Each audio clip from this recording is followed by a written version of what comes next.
সাইয়েদনা আবু বকর গাছের কাছে যায় যায় চিৎকার করে করে কাঁদতেন আর বলতেন, ইয়া লাইতানি কুনতু ওয়ারাকা মিনাস সাজারা তুদাত আতুকাল। হায় আমি মানুষ না হয়ে যদি গাছের লতাপাতা হইতাম, তো আমার জীবজন্তু চাবায়া চাবায়া খায়া নিঃশেষ করে দিত, আমার আর মালিকের সামনে দাঁড়ায় হিসাব দেওয়া লাগতো না। এখন আমি কেমনি হিসাব দিব, কেমনি হিসাব দিব? আবু বকর কান্দে। এমন চিন্তা আখিরাতের তো করা দরকার ছিল আমার মতো জালিমের। অথচ আমাদের চেহারাগুলোর দিকে তাকাইলে মনে হয় না আমাদের কারো মৃত্যুর ভয় আছে, কারো কবরের ভয় আছে। কেন রে ভাই? কে আমাদেরকে গ্যারান্টি দিল যে আমাদের মৃত্যু যন্ত্রণা হবে না? আর আবু বকর তো গ্যারান্টি পাওয়া মানুষ, ওমর তো গ্যারান্টি পাওয়া মানুষ। আমাকে তোমাকে কে গ্যারান্টি দিল যে আমাদের কবরের আযাব হবে না? ওমর তো গ্যারান্টি পাওয়া মানুষ, ওমরু ফিল জান্নাহ, ওমর জান্নাতে। আবু বকর তো গ্যারান্টি পাওয়া মানুষ, আবু বকর জান্নাতি। আমাকে আপনাকে কে গ্যারান্টি দিল যে আমাদের হাসরের পেরেশানি হবে না, আমরা জান্নাত পেয়ে যাব? কে গ্যারান্টি দিছে বলেন? কেন এমন নিশ্চিন্ত হয়ে গেলাম? কেন এমন উদাসীন হয়ে গেলাম? কেন নিজেদের এই কলিজার টুকরা বাচ্চাদের প্রতি আমাদের কোনো দায়িত্বশীলতা নাই? কেন উদাস? ভাবখানা এমন, আমাদের মৃত্যু এখনো বহুত দেরি আছে, প্রস্তুতি নিতে পারবো ইনশাআল্লাহ, বুড়া হয়ে লই, এমন একটা ভাব আমাদের। আরে ভাই, মৃত্যু কার কখন আসে কে জানে? এমনও তো হইতে পারে এই মজলিসে এমন মানুষও আছে যার কাফনের কাপড় অলরেডি দোকানে আয়া পড়ছে। এমনও তো হইতে পারে কালকে খবর পাইতে পারেন বয়ান করে গেল মাওলানা হাসান জামিল তো দুনিয়ায় নাই। সূরা হাদীদের মধ্যে মালিক ডেকে ডেকে বলতেছেন, আলাম ইয়ানিনিল্লাযীনা আমানু আন তাখশা কুলুবুহুম লিযিকরিল্লাহ। ওই ইমানদারেরা, আল্লাহর ভয়ে অন্তরটা কেঁপে ওঠার সময় কি তোমার হয় না? আল্লাহর হাবিব বলেন, কেউ যদি ফিতনার জামানায়, ফাসাদের জামানায় সুন্নতকে আঁকড়ে ধরে, নবী বলেন আহারে তখন সুন্নতের রেট আল্লাহ বাড়ায়া দেন। সুন্নতের বলে রেট বাড়ায়া কি দেন? তো নবী বলেন সুন্নতের জায়গায় শাহাদাতের সওয়াব দিয়ে দেন। আল্লাহু আকবার। তাহলে হাদিস কি বলে? আখিরি জামানায় আমলের রেট বাড়ে কি বাড়ে না? এই হাদিস কি বলে? বাড়ে কি বাড়ে না? এটা আমাদের খুশির খবর। ইনশাআল্লাহ আল্লাহ আমাদেরকে ঠকাবেন না। আমরা শেষ জামানায় আসছি, তাতে কি আমাদের আমলের রেট আল্লাহ বাড়ায় দিবেন ইনশাআল্লাহ, ইনশাআল্লাহ।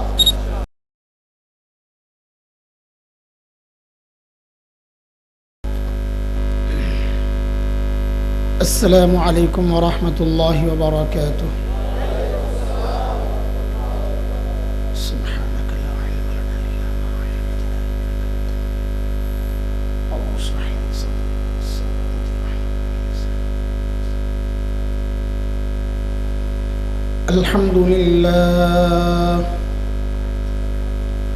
الحمد لله نحمده ونستعينه ونستغفره ونؤمن به ونتوكل عليه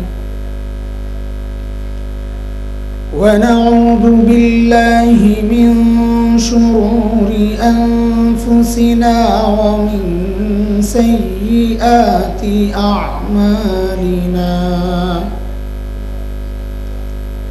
من يهده الله فلا مضل له ومن يضلله فلا هادي له ونشهد أن لا إله إلا الله وحده لا شريك له ونشهد أن سيدنا وسندنا وحبيبنا ومولانا محمدا عبده ورسوله اللهم صل على محمد وعلى آل محمد كما صليت على إبراهيم وعلى آل إبراهيم إنك حميد مجيد اللهم بارك على محمد وعلى آل محمد كما باركت على إبراهيم وعلى آل إبراهيم إنك حميد مجيد أما بعد فأعوذ بالله من الشيطان الرجيم بسم الله الرحمن الرحيم يا أيها الذين آمنوا اتقوا الله ولتنظر نفس ما قدمت لغد ولتنظر نفس ما قدمت لغد واتقوا الله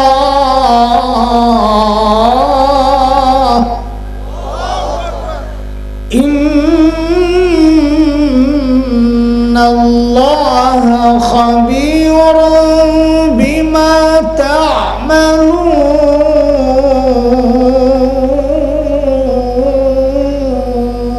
تعملون آمنت بالله صدق الله العلي العظيم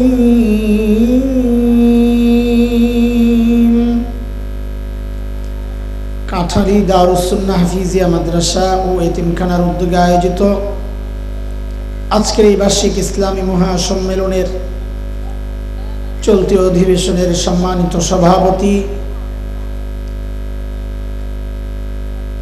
বিশেষ অতিথিবৃন্দ উপস্থিত হযরত উলামায়ে কেরাম মুরব্বিয়ানে আযম দূর দূরান্ত থেকে আগত ইসলাম প্রিয় সুধী সমাজ প্রিয় ছাত্র ভাইয়েরা যুবক বন্ধুরা পর্দার আড়ালের মা ও বোন আল্লাহ সুবহানাহু ওয়া তাআলার অশেষ মেহেরবানি করুণা দয়া যে মহান মালিক লাখো কোটি মানুষ থেকে বাছাই করে দিনই এই মজলিসে আমাকে আপনাকে একত্রিত করেছেন এটা মালিকের অনেক বড় দয়া আর করুণা কুরআন আল কারীমের মধ্যে আসছে মালিক বলেন দিন শেখার জন্য দিন মানার জন্য দিন বুঝার জন্য আমি যার দিলটা খুলে দেই দিন শেখার মানসিকতা যাকে দান করি দিন মানার মানসিকতা যাকে দান করি ওই বান্দা সারাক্ষণ আমার স্পেশাল নূরের আওতায় থাকে দুর্ভাগ্য তার জন্য যার দিল শক্ত দিন বুঝতে চায় না বরং কোন কোন পোড়া কপাল উল্টা বুঝে আবার কোন কোন পোড়া কপাল তো আরেকটু আগ বেড়ে আলেমরা চায় দিন বুঝাইতে আর কোন কোন পোড়া কপাল আছে চায় খেলতে আলেমরা বলে দিন বুঝো পোড়া কপাল বলে খেলা হবে আসো আরে দোস্ত দিন তো খেলার জিনিস না দিন তো বুঝার জিনিস খেলার জিনিস আলাদা বুঝার জিনিস আলাদা।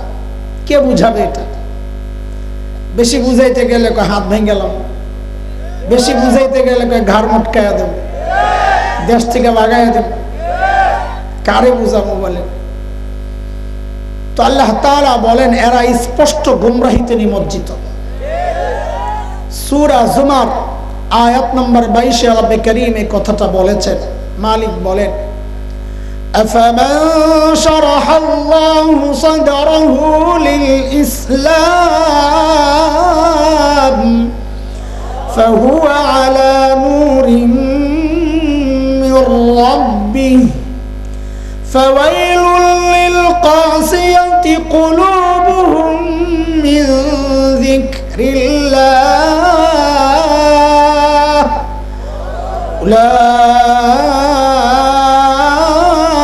أولئك في ضلال মুবিন। এই আয়াতের মধ্যে রব্বে কারীম এই কথাগুলো বলেছেন। মুহতারাম হাজরিন, যে মহান মালিক এই নিয়ামতে আমাদেরকে ধন্য করলেন, ওই মালিকের শুকরিয়া আদায় করি, জবান খুলে প্রাণ খুলে কালিমাতুশ শুকর উচ্চারণ করি, আলহামদুলিল্লাহ। আমার অত্যন্ত স্নেহের ছোট ভাই, মোহাব্বতের ভাই হযরতুল আল্লাম মাওলানা আব্দুল কাহার, কাহার লেখছে এখানে, কাহান আব্দুল কাহার ইবনে খলিল অত্যন্ত চমৎকার এক বিষয় নিয়ে আলোচনা করছিলেন।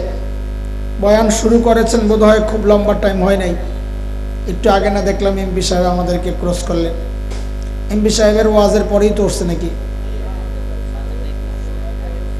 ও মাঝখানে এমপি সাহেব কথা বলছে। আচ্ছা আচ্ছা, বেশি একটা সময় পাইছে না। বলাবেন মানুষ সময় বহুত আছে হাতে, আমি বুড়া মানুষ কয়ে যাই গে, মরে কবে বয়স কম আছে, কত সময় পাইবো ইনশাআল্লাহ, আল্লাহ বাঁচায় রাখলে। আমরা তো গেছি, ব্যাটারি ফিউজ হয়ে গেছে গা, এখন কোনো রকম সময় কোনো রকম কাটায় শেষ করার। আপনারাও বুড়া মানুষ, এত রাত পর্যন্ত আপনাকেও কষ্ট দেওয়া তো ঠিক হবে না, তাড়াতাড়ি শেষ করা লাগবে। কি করব? জালেম। আচ্ছা মাইনেন না, সারা দেশেই তো দুই দল, আপনি মানবেন না আমি মানুম, বাস দুই দল হয়ে গেল। বিরোধী দল আর সরকারি দল ছাড়া সংসদ চলে নাকি? চলে না, এখন সিস্টেম পাল্টাইছে। এখন কোনো বিরোধী নাই, সিস্টেম ওইটাই, কোনো বিরোধী নাই, আমি যা কই তাই।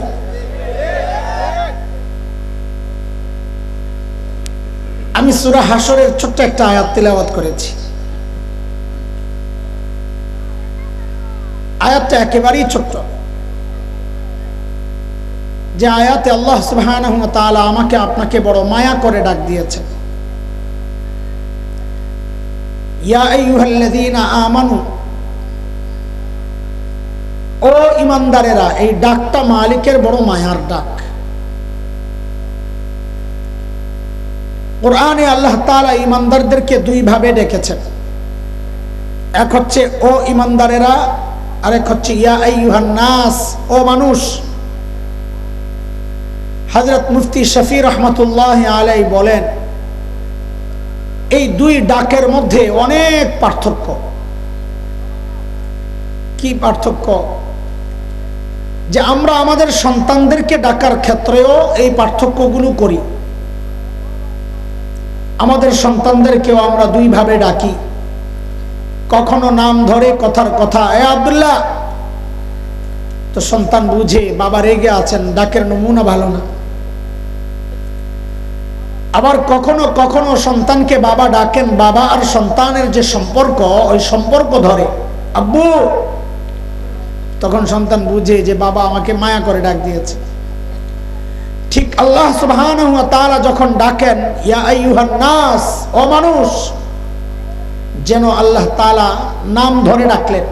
হয়তো রেগে আছেন, কিন্তু যখন আল্লাহর সাথে বান্দার যে সম্পর্ক, ঈমানের সম্পর্ক, ওই সম্পর্ক ধরে যখন ডাক দিয়া বলেন ও ঈমানদারেরা, তখন বুঝে নেওয়া যে আল্লাহ তাআলা আমাকে আপনাকে বড় মায়া করে ডাক দিয়েছে। আমি যে আয়াতে কারিমা তিলাওয়াত করেছি এই আয়াতে আল্লাহ মায়া করে ডাক দিয়ে বলছেন, ইয়া আইয়ুহাল্লাযীনা আমানুত্তাকুল্লাহ ওয়ালতানজুর নাফসুম মা কদ্দামাত লিগাদিন ওয়াত্তাকুল্লাহ।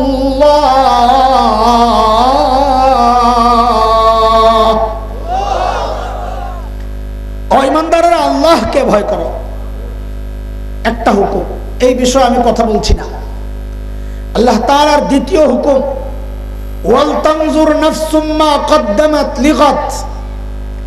প্রত্যেকটা মানুষের উচিত তার আখিরাত নিয়ে চিন্তা করা, যে আমার আখিরাতের পুঁজি কি, কামাই কি, সম্বল কি, মালিকের সামনে আমি কি পেশ করব। এটা শুধু শ্রোতাদের জন্য না, এটা বক্তার জন্যেও। এটা শুধু মুসল্লিদের জন্য না, এটা ইমামের জন্যেও। এটা শুধু সাধারণ জনগণের জন্য না, এটা আলেমের জন্যেও। আল্লাহ বলেন প্রত্যেকের তার আখিরাত নিয়ে চিন্তা করা উচিত, যে আমি আমার মালিকের সামনে কি নিয়ে দাঁড়াবো, আমার পুঁজি কি আছে, কামাই কি আছে, সম্বল কি আছে। আখিরাতের ফিকির করা দরকার প্রত্যেকের। বলে আখিরাতের ফিকির করি বলেই তো এই মজলিসে আসছি, না অন্য কোনো মাকসাদ আছে?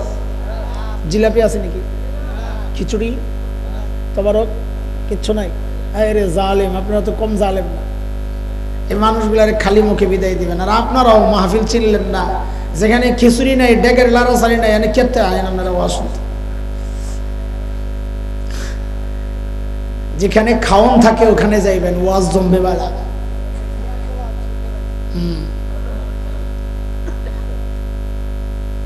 হ্যাঁ, আমাদের একটা মাকসাদ আছে, সেই মাকসাদ খিচুড়ি না, আমাদের মাকসাদ আখিরাত। বয়ান কি এই পর্যন্তই, না মেয়েদের জন্যও শোনার ব্যবস্থা আছে? আচ্ছা, মানে আমার মাকসাদ হলো ওনাদেরকেও সাথে নিব কিনা বয়ানের মধ্যে, এই জন্য জিজ্ঞেস করা।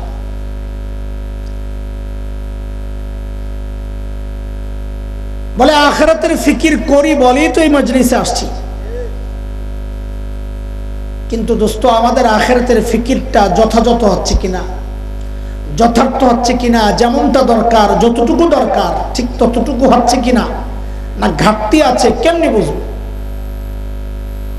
তো আল্লাহ সুবহানাহু ওয়া তাআলা হযরত সাহাবায়ে কেরাম রিদওয়ানুল্লাহি আলাইহিম আজমাইন, প্রিয় হাবিব সাল্লাল্লাহু আলাইহি ওয়াসাল্লামের সঙ্গীদেরকে আমাদের নমুনা আর মডেল বানাইছেন, যে তুমি তোমার ঈমানকে সাহাবীদের ঈমানের সাথে মিলায়া দেখো। যদি মিলে যায় তো তোমার ঈমান ঠিক আছে, যদি না মিলে তো ভেজাল আছে, ঠিক করে নাও। কার কথা? মালিক বলেন কোরআনের কথা, উলাইকাল্লাযীনা ইমতাহানাল্লাহু কুলুবাহুম লিত্তাকওয়া। এই আয়াতে মালিক বলেন তুমি তোমার তাকওয়াকে সাহাবীদের তাকওয়ার সাথে মিলাও। কেন? আল্লাহ বলেন তাদের তাকওয়ার পরীক্ষা আমি নিয়েছি, ওই পরীক্ষায় পাস, তোমারটা মিললে তুমিও পাস। বলে ঈমানকে মিলাও। فإن آمنوا بمثل ما آمنتم به فقد اهتدوا وإن تولوا فإنما هم في شقاق।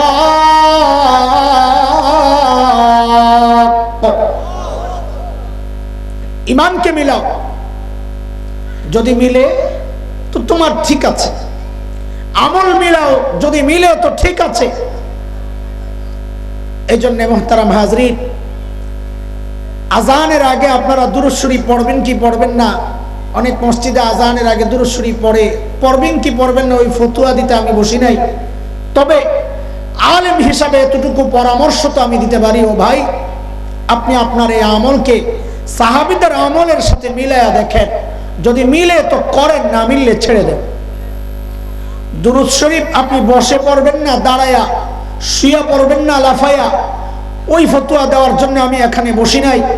তবে আলেম হিসাবে আপনার পায়ে হাতটা রেখে এই অনুরোধটুকু তো করতে পারি, ও ভাই আপনি আপনার এই আমলকে সাহাবীদের আমলের সাথে মিলাইয়া দেখেন, যদি মিলে করেন জিলাপি একটা আমারও দেন, আর যদি না মিললে ছেড়ে দেন। যদি না মিলে ছেড়ে দেন। এটা হিসাব কি খুব কঠিন হিসাব না সহজ কথা? কথা কার? এই কথাগুলো কার? আল্লাহর কথা। হ্যাঁ, সাহাবীদের আমলের সাথে আমাদের আমল হুবহু মিলবে না। মিললে তো আল্লাহ তাআলা আমাকে আপনাকে সাহাবী যোগেই পাঠাইতেন। ছোটবেলায় আমরা গজল গাইতাম, যখন গলা খুব টনটনা ছিল, এখন তো ভাড়াবাস। ছোটবেলায় মাদ্রাসার কেরাত পড়তাম, গজল পড়তাম। তো ওই একটা গজল, আমি গজল শোনাবো না আপনাদেরকে, কারণ এই বয়ানে বৈশাখ গজলের বিরুদ্ধে আমি বলি যে টাইম পাস করার একটা হাতিয়ার এটা। কিন্তু আমি একটা লাইন শোনাইতেছি, এটার আবার কেউ দলিল বানায় না যে আপনিও বয়া বয়া গজল করেন। এই ছোট্ট খালি বোঝানোর জন্য এই জিনিসটা গাইতাম আমরা ছোটবেলায়। জন্ম যদি হতো মোদের রাসূল পাকের কালে, আহা রাসূল পাকের দেশে, ফুল স্টপ। তা আমাদের ওস্তাদরা আটকায় দিত না, এটা কেমন গজল গাই না। জন্ম যদি হতো মোদের রাসূল পাকের কালে। আরে গাদা, কোন যুগে জন্ম হইলে তোমার জন্য ভালো, এটা তুমি ভালো বুঝো না আল্লাহ ভালো বুঝো? ইবাদত বাদ দিয়া না আল্লাহরে পরামর্শ দেওয়া শুরু করছো না। নবীর যুগে হইলেই যে তুমি সাহাবী হইতা এই গ্যারান্টি কে দিছে? নবীর যুগে হইয়া তো তুমি আবু জাহেল হইতে পারতা। কাজে ওই কথা বইল না, যেই যুগে পাঠানো দরকার আল্লাহ উপযুক্ত মনে করেছেন ওই যুগেই আমাকে আপনাকে পাঠাইছেন। সাহাবীদের সাথে আমাদের আমল হুবহু মিলবে না ঠিক, কিন্তু ওই যে একটা কথা আছে, পাগলের সুখ মনে মনে। আমাদেরও খুশির একটা উপলক্ষ আছে, শুনবেন নি আপনারা কথাটা? একটা খুশির ব্যাপার আছে, বুঝেন, একটু বুঝেন, খেলতে চায়েন না, বুঝেন। বলে বারবার কওয়া লাগে নাকি এই কথা? হ্যাঁ, বারবারই কমো। কি জন্যে? আপনি আগুন লাগাইছেন, আমি এখন হা করলে গরম ধোঁয়া বাইর হয়, এটা কি আমার দোষ নাকি? আগুন তো লাগাইছেন আপনি, এখন আপনি ঠান্ডা করেন, আমি গরম ধোঁয়া ছাড়ুন না। 3 মাস আগে টমেটো খাইছেন কত টাকায় কেজি? 100 টাকা, 120, আচ্ছা 100 টাকাই ধরে। আচ্ছা বলেন তো, এই 100 টাকার টমেটোটা ফ্রেশ ছিল না ভেজাল? ফরমালিন দেওয়া? মাশাআল্লাহ। এখন টমেটো কেজি কত? 5 টাকাও? আরে খোদা, তা আপনার এখান থেকে টমেটো নিয়ে ঢাকা বেচা দরকার। মাশাআল্লাহ, আমি জানি আপনাদের এলাকায় কম চাষ হয় অনেক। এই যে 5 টাকা বা 10 টাকাই ধরেন, 10 টাকার যে টমেটোটা, এটা ফ্রেশ না ভেজাল? কারবারটা দেখো, ফ্রেশ জিনিস খান 10 টাকা কেজি, আর ভেজালটা খাইছেন 100 টাকা। উল্টা হয়ে গেল না? বলেন না। আরে যা বুঝছেন ওটাই বলেন, উল্টা হইল না? কেন হইল এই উল্টা? মৌসুম আর আনমৌসুম, ঠিক আছে, সিজন আর আনসিজন, এটাই দুনিয়ার নীতি। সিজনের জিনিস হয় ফ্রেশ, কিন্তু রেট চড়া হয় না, অরিজিনাল রেট হয়, ওইটাই আসল রেট। কিন্তু আনসিজনে জিনিস হয় ভেজাল, কিন্তু রেট হয় চড়া, রেট হয় বেশি। ঠিক আছে কথা? ঠিক এইটাই আমাদের খুশি আর সান্ত্বনার একটা উপলক্ষ। ঠিক এই চিন্তা থেকে মালিককে শক্ত করে ধরবেন। কখন একা একা যখন মনে ধরে কান্নাকাটি করেন না, তখন শক্ত করে ধরবেন, আল্লাহ আমাকে তো তুমি ইবাদতের সিজন নবী যুগে, সোনালী যুগে পাঠাও নাই, পাঠাইছো তো আনসিজনে, অফ সিজনে, ফাসাদের জামানায়, ফিতনার জামানায়। তো যেন আল্লাহ জিজ্ঞেস করবেন, হ্যাঁ তা তো আমি জানি, তবে কোন যুগে পাঠাইছি? আল্লাহ যেহেতু আনসিজনে পাঠাইছেন, ফিতনার জামানায় পাঠাইছেন, ও আল্লাহ আমার আমলে একটু ভেজাল হইলেও হইতে পারে, কিন্তু রেটটা একটু বাড়ায় দেওয়া লাগবে। আরে ঠিক আছে নি কথা? এটা খুশির খবর লাগতেছে না আপনাদের? আমার তো বড় খুশি লাগে এটা। ওলামায়ে কেরাম আবার মনে মনে চিন্তা করেন না, আমি আন্দাজি একটা বানাইয়া বলে দিছি। আন্দাজি বলার লোক না, আমাদের বড়দের কথা অথবা হাদিসের ইঙ্গিত না পাইলে এই সমস্ত কথা বলার লোক আমি না। হাদিস আসছে এরকম, আল্লাহর হাবিব সাল্লাল্লাহু আলাইহি ওয়াসাল্লাম বলেছেন, মান তামাসসাকা বিসুন্নতি ইনদা ফাসাদি উম্মতি ফালাহু আজরু শাহীদ। মিআ মিআ বাদ দিছি ইচ্ছা করে, কারণ মুহাদ্দিসরা বলেছেন মিআ সহ হাদিসটা দুর্বল, মিআটা বাদ দিলে হাদিসটা সঠিক। আমি বুঝে শুনে বাদ দিছি, আবার করেন না ভুল করছি। আল্লাহর হাবিব বলেন, কেউ যদি ফিতনার জামানায়, ফাসাদের জামানায় সুন্নতকে আঁকড়ে ধরে, নবী বলেন আহারে তখন সুন্নতের রেট আল্লাহ বাড়াইয়া দেন। সুন্নতের বলে রেট বাড়াইয়া কি দেন? তো নবী বলেন সুন্নতের জায়গায় শাহাদাতের সওয়াব দিয়ে দেন। আল্লাহু আকবার। তাহলে হাদিস কি বলে? আখিরি জামানায় আমলের রেট বাড়ে কি বাড়ে না? এই হাদিস কি বলে? বাড়ে কি বাড়ে না? এটা আমাদের খুশির খবর। ইনশাআল্লাহ আল্লাহ আমাদেরকে ঠকাবেন না। আমরা শেষ জমানায় আসছি, তাতে কি আমাদের আমলের রেট আল্লাহ বাড়াইয়া দিবেন ইনশাআল্লাহ। ইনশাআল্লাহ ঠকাবেন না ইনশাআল্লাহ। খালি সাহাবীদের মতো একটু চলার চেষ্টা করেন। আমলকে কাদের মতো বানাবো? মৌলিক আরো কিছু কথা শুনি না, তারপরে আমরা মূল বয়ানে ঢুকবো। আমি শুধু ভূমিকা সাজাইতেছি যেন পরের কথাগুলো বুঝে আসে। বুঝেন, একদম পুরাপুরি বুঝেন। আখিরাতের প্রস্তুতি নিয়ে কথা বলতেছি। সাহাবীদের সাথে আমাদের মৌলিক পার্থক্যটা কি? মৌলিক পার্থক্য হচ্ছে, ছোটবেলায় আমরাও লেখাপড়া করেছি, খেলাধুলাও করেছি, তবে লেখাপড়ায় ছিলাম নাম্বার 1, 2 নাম্বার হইতাম না, একদম শেষ পর্যন্ত নাম্বার 1 ছাত্র। খেলাধুলাও করছি, ঢাকার পোলা, ধানমন্ডিতে বড় হয়েছি, চঞ্চল, যাদের সাথে বড় হয়েছি, খেলা ছাড়া আমার উপায় আসেনি ভাই। কলাবাগান মাঠ, ধানমন্ডি মাঠ, আবাহনী মাঠ, এই সব মাঠের পাশে প্রতিবেশী হইয়া যে লোকটা বড় হয়েছে, খেলা ছাড়া থাকে কেমনে কোন আপনি? তো খেলছি, লেখাপড়াও করছি। এখনকার বাচ্চারাও লেখাপড়া করে, খেলাধুলাও করে, তবে পার্থক্য কোন জায়গায়? আমাদের সাথে তফাৎ কোথায়? আমরা লেখাপড়া করতাম, ফাঁকে ফাঁকে খেলাধুলা করতাম, আর এখনকার বাচ্চারা চায় খেলাধুলা করবে, ফাঁকে ফাঁকে একটু লেখাপড়া করবে। ঠিক নি কথা? ঠিক সাহাবায়ে কেরামের সাথে আমাদের পার্থক্যের মূল পয়েন্ট এটা। সাহাবায়ে কেরাম আখিরাতের কাজ করছেন, দুনিয়ার কাজও করছেন, বকরি চড়াইছেন, ব্যবসা করছেন, কৃষি কাজ করছেন। আমরা যারা নিজেদেরকে দিনদার ভাবি, আমরা দুনিয়ার কাজও করি, আখিরাতের কাজও করি। পার্থক্য কোন জায়গায়? সাহাবায়ে কেরাম আখিরাতের কাজ করতেন, ফাঁকে ফাঁকে দুনিয়ার কাজ করতেন, আর আমরা দুনিয়ার কাজ করি, ফাঁকে ফাঁকে আখিরাতের কাজ। কথা মিলে? সাহাবায়ে কেরাম আখিরাতের প্রস্তুতি কিভাবে নিছেন? সাইয়েদনা আবু বকর সিদ্দিক রাদিয়াল্লাহু আনহু যখন খলিফা,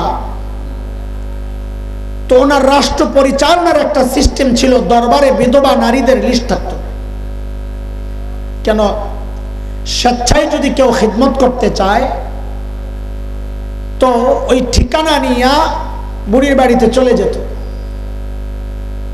এটা অনেক সওয়াবের কাজ। নবী আলাইহিস সালাম বলেছেন, যারা ইয়েতিম আর বিধবার দায়িত্ব নেয় দুনিয়ায়, ওই ব্যক্তি আর আমি জান্নাতে পাশাপাশি থাকবো।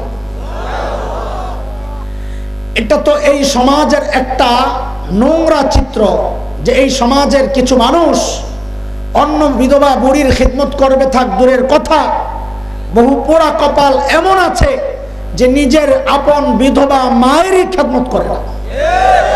আছে কি নাই?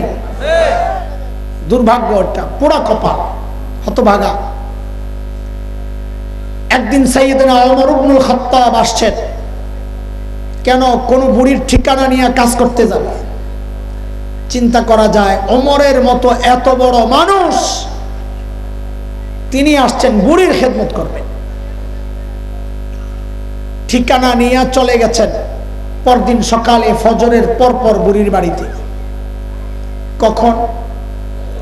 কখন? ফজরের পর। কথাটা কেন জিজ্ঞেস করলাম? কারণ এই কথাটা বলার জন্য, সাহাবায়ে কেরাম দিনের কাজ শুরু করতেন ফজরের পরপর, সকালে সকালে। কেন? কারণ নবী আলাইহিস সালাম যারা সকালে কাজ করেন তাদের জন্য বরকতের দোয়া করছেন।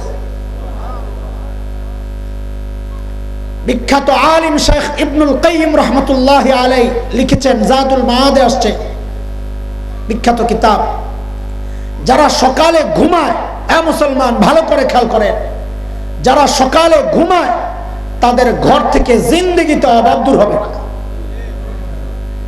এখন আমি ফজর পড়ি না, ঘুমায় থাকি, দোকানে বেচা কিনা হয় না, তো আই হুজুরের কাছে, হুজুর একটা তাবিজ লেখা দেন। কি জন্য? বলে দোকানে ঝুলাবো। আরে যখন আল্লাহ রিজিক দিছে তখন ঘুমাও, এখন আইসো তাবিজের লেগা, গোটা দোকান তাবিজ দিয়া সাজাইলেও রিজিক বাড়বে না। কেন? যখন রিজিক বন্টন হয়েছে তখন তুমি ঘুমে। তাবিজে রিজিক আনে না, আমলে রিজিক আনে। পরদিন সকাল সাইয়েদনা উমর ইবনুল খাত্তাব রাদিয়াল্লাহু আনহু বুড়ির দরজা নক করে বলে, মারে আপনার ঘরের কাজগুলো করার জন্য আমি উমর ইবনুল খাত্তাব হাজির। বুড়ি ভেতর থেকে জবাব দেন, বাবারে প্রতিদিন যে আল্লাহর বান্দা আমার ঘরের কাজগুলো করেন, ইতিমধ্যেই তিনি কাজ করে চলে গেছেন।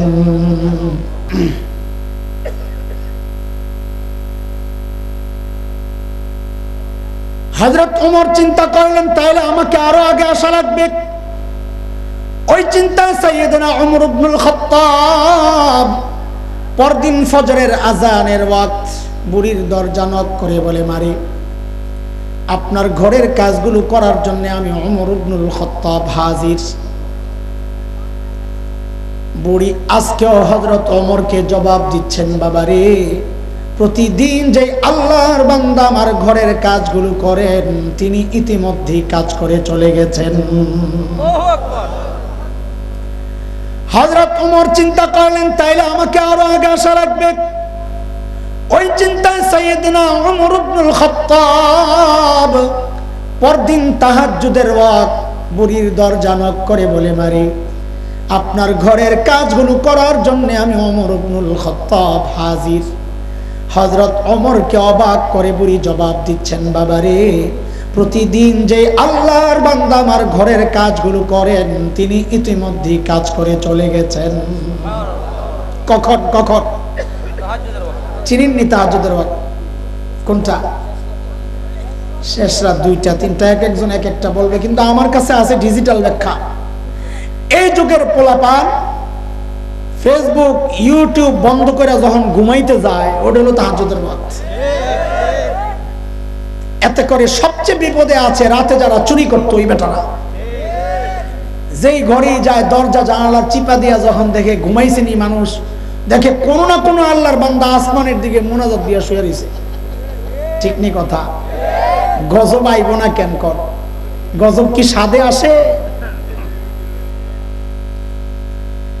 এইবার হযরত ওমরের টনক নড়ছে, কিরে এত রাতে কে কাজ করতে আসে? আমার কাজের দরকার নাই, আমার কাজের দরকার নাই, আগে বুজুর্গ বাইর করা লাগবে, কে আল্লাহর বান্দা। ওই চিন্তায় সাইয়েদনা ওমর ইবনুল খাত্তাব পরদিন ঈশার নামাজের পর বুড়ির দরজার সামনে এক ঝোপের আড়ালে চুপচাপ বসে আছেন। দেখবেন এত রাতে কে কাজ করার জন্য আসে। গভীর রাত, হযরত ওমর লক্ষ্য করলেন এক আল্লাহর বান্দা পা টিপে টিপে চোরের মতো বুড়ির বাগের দিকে আগাচ্ছে। হযরত ওমর রেডি, কে দেখি আসে না। যেই না কাছে আসছে ওমর দাঁড়ায় গেছেন, হাই কেন মানতা। বাপরে, ওমরের যে আওয়াজ, রাতও গভীর, মানুষটাও একা। আমার সামনে যদি হঠাৎ এমন কেউ দাঁড়ায় বলতো, হ্যাঁ কে, আমি তো সাথে সাথে কাপড় নষ্ট হয়ে গেল।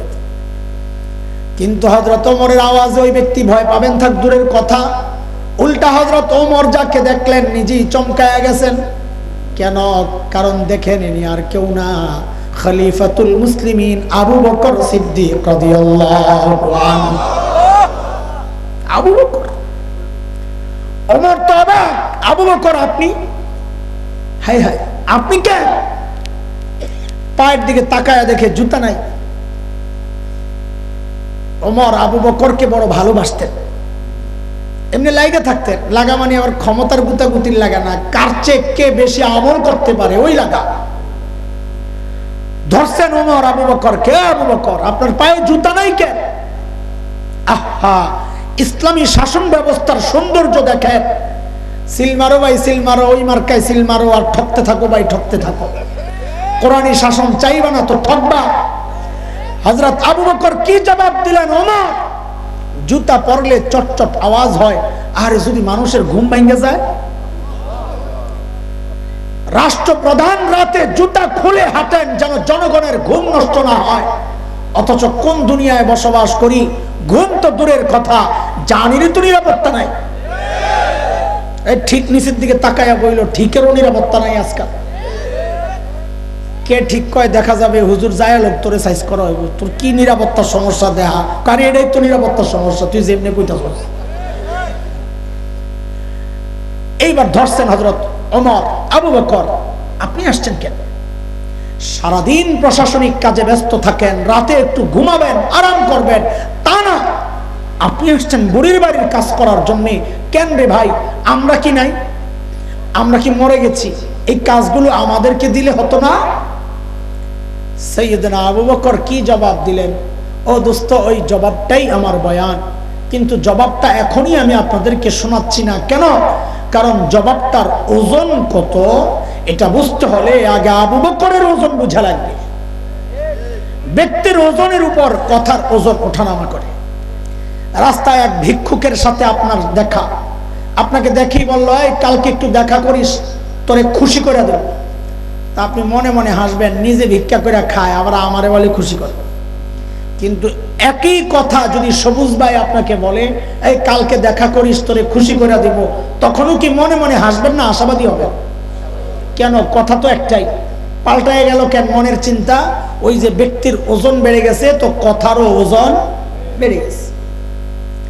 সাইয়েদনা আবু বকর কি জবাব দিলেন, জবাবটা এখন শুনবো না, আগে আবু বকরের ওজনটা একটু দেখে আসি। আবু বকর কত বড় মানুষ, আবু বকরের মর্যাদা সারা রাত দিন বইলা শেষ করা যাবে না। আমি একটু শুধু শোনাইতেছি জবাবটার ওজনটা একটু বুঝানোর জন্য। চলেন একটু আবু বকরের মর্যাদা শুনে আসি। একদিন আম্মা জান আয়েশা রাদিয়াল্লাহু তাআলা আনহা মদিনার স্বচ্ছ পরিষ্কার আকাশের দিকে তাকিয়ে তাকিয়ে দেখেন লক্ষ লক্ষ নক্ষত্র দেখা যায়। আম্মা জানের মনে একটা জিজ্ঞাসা, নবীকে এসে জিজ্ঞেস করেন, ইয়া রাসূলুল্লাহ, ওই যে লক্ষ লক্ষ নক্ষত্র দেখা যায়, ওগো আল্লাহর হাবিব, আপনার উম্মতের মধ্যে এমন কেউ কি আছেন যার আমলের পরিমাণ ওই নক্ষত্রের চেয়েও বেশি? কেউ কি আছেন?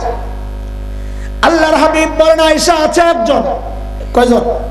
বলেন কয়জন? আম্মা জানতো মনে মনে খুশি, জানি তো একজন কে, আমার বাবা আবু বকরই তো, ঠিক না? আর আবু বকর ছাড়া কেউ? বলে জানলে আবার জিজ্ঞেস করছো কেন? এটা দুনিয়ার সব মেয়েদের স্বভাব, সব মেয়েরাই চায় স্বামীর মুখ দিয়ে একটু বাবার বাড়ির প্রশংসা শুনতে, ঠিক না কথা? একদিন খালি বদনাম করে দেখেন আর এক সপ্তাহ তরকারি মজা হয় না, কথা কয় না? এই বিপদে খালি হাসান জামিল একা না, আরো আছে দুনিয়ার মানুষ। এক কথা বলেন না, ভয় পাইতেছেন নাকি? নিচের দিকে তাকায় এখন, ঠিক না বেঠি? এবার ধরলে কবে না আমি কইছি নাকি? মাহফিলে কত মানুষ আসছে, খুব খুশি লাগতেছে তাই না? হুজুরের দিয়া সাইজ করাইতেছেন, নিজে তো কিছু কইতে পারেন না। হ্যাঁ, সাইজ করতেছি না মিয়া, খবর আছে আপনার, সাইজ আপনারও করা হয়েছে, আপনি টের পান নাই কেন? কারণ তার মা বাবার প্রশংসা করলে তার ভালো লাগে, বদনাম করলে কষ্ট লাগে। সন্তান হিসাবে এটাই তো হওয়ার কথা। পোড়া কপাল তো আপনি। এই বউ যখন আপনার মা বাবার বদনাম আপনার কানে দিয়া ঢুকায়, তখন আপনার কষ্ট লাগে না, বরং বউয়ের কথা শুই না যাইয়া মা বাবার সাথে খারাপ আচরণ করে। সে তো ঠিকই আছে, অসভ্য আর পোড়া কপাল তো আমরা। আল্লাহর হাবিব বলেন, আয়েশা আছে একজন। আম্মা জানের মনের আশা, জানি তো একজন কে, আমার বাবা আবু বকরই তো হবেন। আল্লাহর হাবিব জবাব দেন, আয়েশা, আমার যে উম্মতের আমল ওই নক্ষত্রের চেয়েও বেশি, আয়েশা তার নাম হচ্ছে ওমর ইবনুল খাত্তাব। কে কে? এই জবাব শুনে আম্মা জানের অবস্থা কি কর? মুখটা একেবারে মলিন হয়ে গেছে। নবী একে তো নিজের বাবার নাম বলেন নাই, আবার বলছেন কার নাম? সতীনের বাবার নাম। হযরত ওমর তো সতীনের বাপ, আম্মা জান হযরতে হাফসা রাদিয়াল্লাহু তাআলা আনহার বাবা না হযরত ওমর? আর আবু বকর যেমন শ্বশুর, ওমরও তো শ্বশুর। দুইজন শ্বশুর, দুইজন জামাই। আবু বকর ওমর শ্বশুর, আলী ওসমান জামাই। আম্মা জান তো একেবারে দুঃখে, মানে চেহারা একদম মলিন হয়ে গেছে। নবী আলাইহিস সালাম চেহারা দেখেই তো বুঝছেন যে আয়েশার ভিতরে গন্ডগোল চলতেছে। চেহারা দেখলেই মানুষের ভেতর বোঝা যায়, তাই না? আয় তোর মন খারাপ কেন রে? মন খারাপ কেমনে বুঝলেন? মন তো ভিতরে কয়, তোর চেহারায় কথা কয়। ইংরেজিতে বলে face is the index of mind, নাকি কোন আপনারা, যে মানুষের ভিতরটা প্রকাশ পায় তার চেহারায়। আম্মা জানের চেহারা দেখাই নবী বুঝছেন যে ভিতরে আয়েশার গন্ডগোল চলতেছে। আল্লাহর হাবিব সান্ত্বনা দিচ্ছেন, আয়েশা তুমি ভেবেছিলা তোমার বাবার নাম বলবো না? আরে আয়েশা শোনো শোনো, তোমার বাবা আবু বকরের হিসাবটাই আলাদা। আমার গোটা উম্মতের আমল যদি এক পাল্লায় রাখা হয়, আর একা তোমার বাবা আবু বকরের আমল যদি আরেক পাল্লায় রাখা হয়, আয়েশা তোমার বাবা আবু বকরের আমলের পাল্লা ভারী হয়ে যাবে। এত দামি আবু বকর। একদিন হযরত ওমর আসছেন, এসে বলেন কি, দোস্ত আপনার সাথে একটা লেনদেন করতে চাই। ওমর বলতেছেন কাকে? আবু বকরকে রাদিয়াল্লাহু আনহু। তা হযরত আবু বকর বলেন, দোস্ত কি লেনদেন করবেন আপনি? তা ওমর বলে, দোস্ত আমার সারা জিন্দেগীর যত আমল আছে, যা করছি জীবনে, সব আমল আপনারে দিয়ে দিতে চাই। আবু বকর বলছেন, ভালো চিন্তায় রে, ওমর এত ভালো মানুষ, সারা জিন্দেগি উনি আমার সাথে আমল নিয়ে করলেন প্রতিযোগিতা, আর এখন বলে সব দিয়ে দিবেন। এখানে কোনো গাপলা আছে? আবু বকর মানুষ সরল সোজা, কিন্তু ব্যাকল তো না, কথা বলে না। এই যে হযরত উলামায়ে কেরাম বয়া থাকে দুনিয়ার কিচ্ছু বুঝে না, আর পাবলিক এমনও আছে যারা মনে করে হুজুররা দুনিয়ার কিচ্ছু জানে না, ব্যাকল এগুলা, দুনিয়ার কোনো খোঁজ খবর নাই। হ্যাঁ মৌলবীগ, ও ভাই একটা কথা শুনতে অসুন্দর লাগবে, শুনতে হয়তো তোমার হৃদয়ে আঘাত লাগতে পারে, কিন্তু কথাটা হচ্ছে চরম বাস্তব। যার সিনায় কোরআনের ইলম, হাদিসের ইলম, বোকা সে না, বরং তুমি আসমানী ইলম থেকে বঞ্চিত হইয়া বোকা হচ্ছ তুমি। আলেম প্রকৃত জ্ঞান, আলেম বোকা হয় না, সরল সোজা হয়। কি হয়? ছোট্ট একটা উদাহরণ শুনে, আমাদের একজন বড় মুফাসসির ছিলেন, কুমিল্লা নোয়াখালী অঞ্চলে খুব প্রসিদ্ধ, বাংলাদেশের সব উলামায়ে কেরামই চিনেন, আল্লামা মুস্তাফা আল হুসাইনি রাহমাতুল্লাহি আলাইহি। নাম শুনছেন না আপনারা? একজন একেবারে সাদাসিধা মানুষ, দুনিয়ার কিচ্ছু বুঝে না। মাহফিল শেষে রাতে কোন এক রেস্টুরেন্টে হাইওয়ের পাশে খাইতে বসছেন। খাওয়া শেষে সুন্নত তরিকায় চেটে চুটে খাচ্ছেন।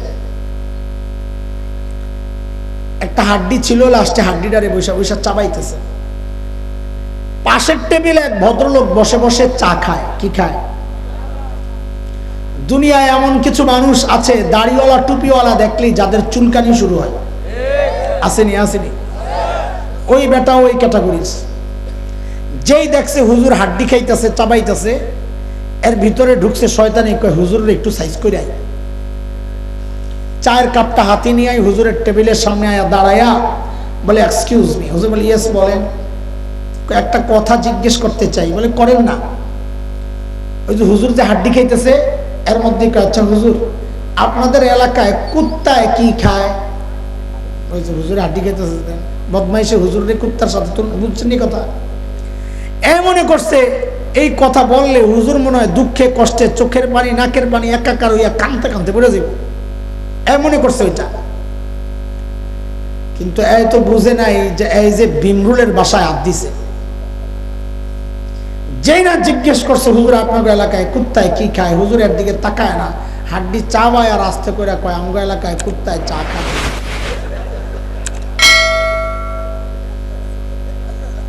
এখন কার কান্দন, কে কান্দে? মৌলবী ব্যাকল পাইছো না?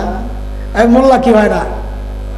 কথা কয় না, এক কইতে চায় না, পাবলিক স্বীকার করতে চায় না। আর বলো মৌলভী কি হয় না, সরল সোজা। সরল সোজার ব্যাককল এক জিনিস না। আমাদের বড় বুজুর্গ ছিলেন আল্লামা কাসেম নানুতুবি রহমতুল্লাহ আলাইহি, নাম শুনছেন আপনারা? দারুল দেওবন্দ মাদ্রাসার অন্যতম প্রতিষ্ঠাতা, ইংরেজ বিরোধী আন্দোলনের অন্যতম সিপাহ সালার, এত প্রভাবশালী নেতা, গোটা ভারতবর্ষের মুসলমান তো বটে, স্বাধীনতাকামী হিন্দুরা পর্যন্ত যার অঙ্গুলি ইশারায় উঠে বসে, এমন বড় মানুষ। দেওবন্দ মাদ্রাসার পাশেই ছোট্ট একটা মসজিদ, ছাত্তা মসজিদ, হযরত ওই মসজিদে থাকেন। ইংরেজরা সিদ্ধান্ত নিল হযরতকে গ্রেফতার করবে, তো মসজিদকে চারদিক থেকে ঘেরাও করছে, গ্রেফতার করবে। হযরত ভিতরেই ছিলেন, গায়ে একটা গেঞ্জি, পরনে লুঙ্গি, সাদা সিধা জিন্দিগি, মসজিদ ঝাড়ু দেয়। ইংরেজরা ভিতরে ঢুকে দেখে এক বেড়া মসজিদ ঝাড়ু দেয়। এরা কাসেম নানুতুবিকে চিনে, কিন্তু চেহারাই চেনে না। কেন? ওই এখনকার মতো তার ক্লিক ক্লিক আসিল না, ফেসবুক আসিল না, থাকলে খাইছিল ধরা, আল্লাহ বাঁচাইছে। তো এরা এসে কাসেম নানুতুবিকে দেখা পছন্দ হয় না, মনে করছে এত বড় নেতা, পেটটা তো কমপক্ষে আমগো দেওয়ানবাগী হুজুরের মতো হওয়া দরকার, এত ধারণা ছিল আর কি এরকম। তো আইসা কাসেম নানুতুবি কি জিজ্ঞেস করতেছে, আই কাসেম নানুতুবি কাহায়? কাকে জিজ্ঞেস করে? কাসেম নানুতুবি কে? কাসেম নানুতুবি কাহায়? কাসেম নানুতুবি বসছেন ভালো বিপদে। যদি বলেন মাই হুঁ, আমি কাসেম নানুতুবি, তো ধরা পড়েন। আর যদি বলেন মুঝে পাতা নেই, আমি জানি না, তো মিথ্যা কথা হয়। কাসেম নানুতুবির আল্লাহ এক মাথা দিছিলেন, ওই মৌলবী কি হয় না রে? হ্যাঁ, ওই কথার উপর কথা চলতেছে, আবার ভুলে যাও না কোত্থেকে কই গেলাম। কাসেম নানুতুবি কি করছেন, যেখানে দাঁড়ায় ছিলেন ওখান থেকে একটু সইরা এই জায়গায় আসছেন। এইবার বলেন আগের জায়গাটা ফাঁকা হয়েছে না? এমন একটা ভাব লইছেন যে বুঝতে একটু দেরি হয়েছে। হ্যাঁ কে বাত? কাসেম নানুতুবি। ও আচ্ছা, ও তো আগে ইহা থে, উনি তো একটু আগে এখানেই ছিল। তো কথা তো ঠিকই আছে, একটু আগে তো এখানেই ছিল, এখন তো সইরা এই জায়গায় আছে। ইংরেজরা মনে করছে একটু আগে এখানে ছিল, এখন বুঝি পালায় গেছে। সাইয়েদনা আবু বকর মানুষ কি ছিলেন না? বোকা। আচ্ছা, আবু বকরের একটা শুনেন। সূরা লাহাব যখন নাজিল হয়, তো সূরা লাহাবের মধ্যে আবু লাহাবের বউ উম্মে জামিল বিনতে হারব ইবনে উমাইয়া, তার কথাও আছে যে তোরেও সাইজ করাইব, তুই আয় জাহান্নামে, হুমকি। বেটি তো এই খবর শুই না যে আমার বিরুদ্ধে সূরা, চেত্যা পাথর একটা লইছে, নবীরে মারবে। পাথর লইয়া হন হন করে মসজিদে হারামে ঢুকছে।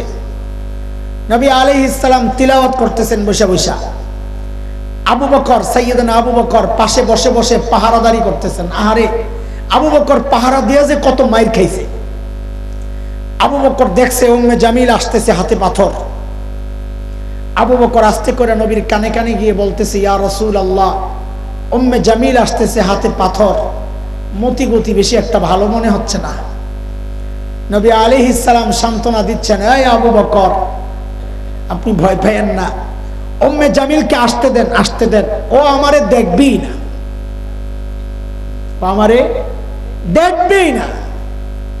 জিন্দা মানুষ বৈশা রয়েছে, দেখবে না মানি?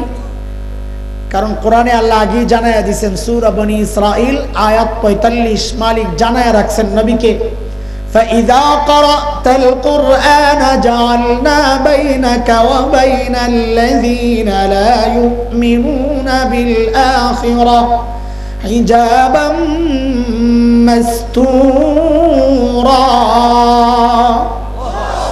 নবী আপনি যখন তিলাওয়াত করবেন, আপনার আর বেঈমানদের মাঝখানে আমি নিরাপত্তা পর্দা দিয়ে দিব, এরা আপনাকে দেখবে না।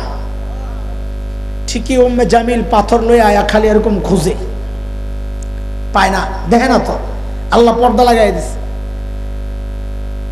না পাইয়া আবু বকররে ধরছে উম্মে জামিল, আয় মোল্লা। তখন তার মোল্লা কয় নাই, আমি সময়ের শব্দ দিয়া তর্জমা করলাম আর কি। তখন যা কইছে কইছে, আয় মোল্লা, তোর নবী কই? এখন আবু বকর পড়ছেন ভালো চিপায়। যদি বলেন লা আদরি, আমি জানি না, তো মিথ্যা হয়।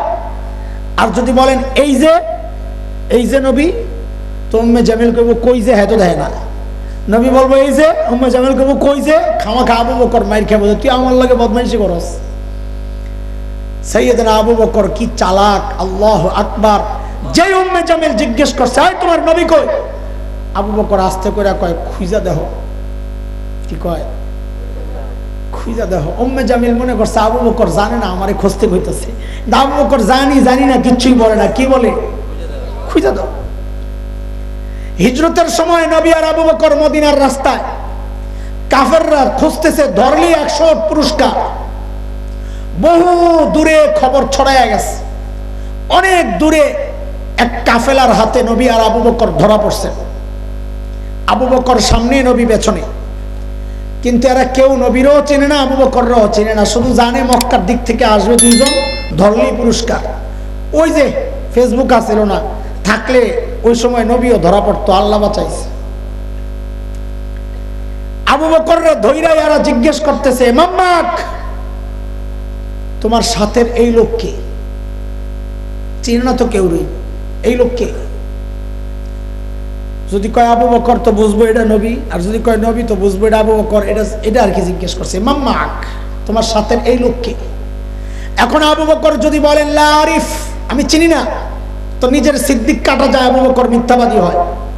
আর যদি বলেন ইনি আমার নবী, তো নবুয়ত শেষ হয়, ধরে নিয়ে মেরে ফেলে। সাইয়েদনা আবু বকর কি বুদ্ধিদীপ্ত জবাব দিয়েছেন হঠাৎ। এটা হলো বুদ্ধি, এটা হলো বিচক্ষণতা। সাইয়েদনা আবু বকর হঠাৎ জবাব দিয়ে দিলেন হাযার রাজুল ইয়াহদিনি, এই লোকটা আমার রাস্তা দেখায়। কাফেররা মনে করছে আবু বকর মনে হয় রাস্তা চিনে না, নবী মনে হয় পেছন থেকে কয় ডাইনে বামে সোজা, ডাইনে বামে সোজা। কিন্তু আবু বকর ওইটা চিন্তা করেন নাই। আবু বকর চিন্তা করছেন হাযার রাজুল ইয়াহদিনি ইলাল জান্নাহ, এই লোকটা আমারে জান্নাতের রাস্তা দেখায়। এই কথা তো আর ভুল না, ঠিকই তো আছে।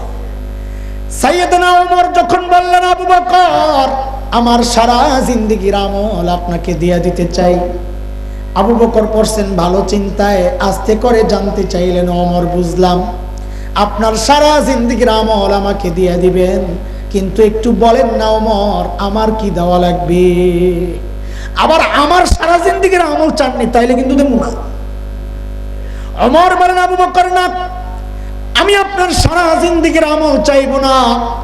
আবু বকর আপনার কাছে সামান্য একটু চাই। বলে কি বলেন? বলে আবু বকর ওই যে হিজরত করার সময়, মক্কা থেকে মদিনায় পালায়া যাওয়ার সময় নবীকে নিয়ে সাউর গুহায় যে 3 দিন লুকায়া ছিলেন, আবু বকর ওই 3 দিন আমারে দিয়ে দিবেন, এর বিনিময়ে আমি আমার সারা জিন্দেগির আমল আপনাকে দিয়ে দিব। কয়দিন? কয়দিন বলেন? কয়দিন? কয়দিন? বিনিময়ে কয়দিন? বিনিময়ে মিলল, হিসাব মিলল? আরে বলেন না, হিসাব মিলল? তাইলে সাইয়েদনা ওমর কি বুঝলেন গোমর, যে এই 3 দিনে এমন কিছু আছে গোমর যার কারণে আমার সারা জিন্দেগির আমলের চেয়ে আবু বকরের 3 দিন দামি হয়ে গেছে। নিশ্চয়ই কোনো গোমর আছে, ওই গোমরটা একটু বাইর করা দরকার, করবো ইনশাআল্লাহ। একটু যাইতে হবে, যে সাউর গুহার কাছে যাইবে, হাতে সময় আছে তো? কয়টা পর্যন্ত চলবে? মানে বাজছে কয়টা, না চলবে কয়টা?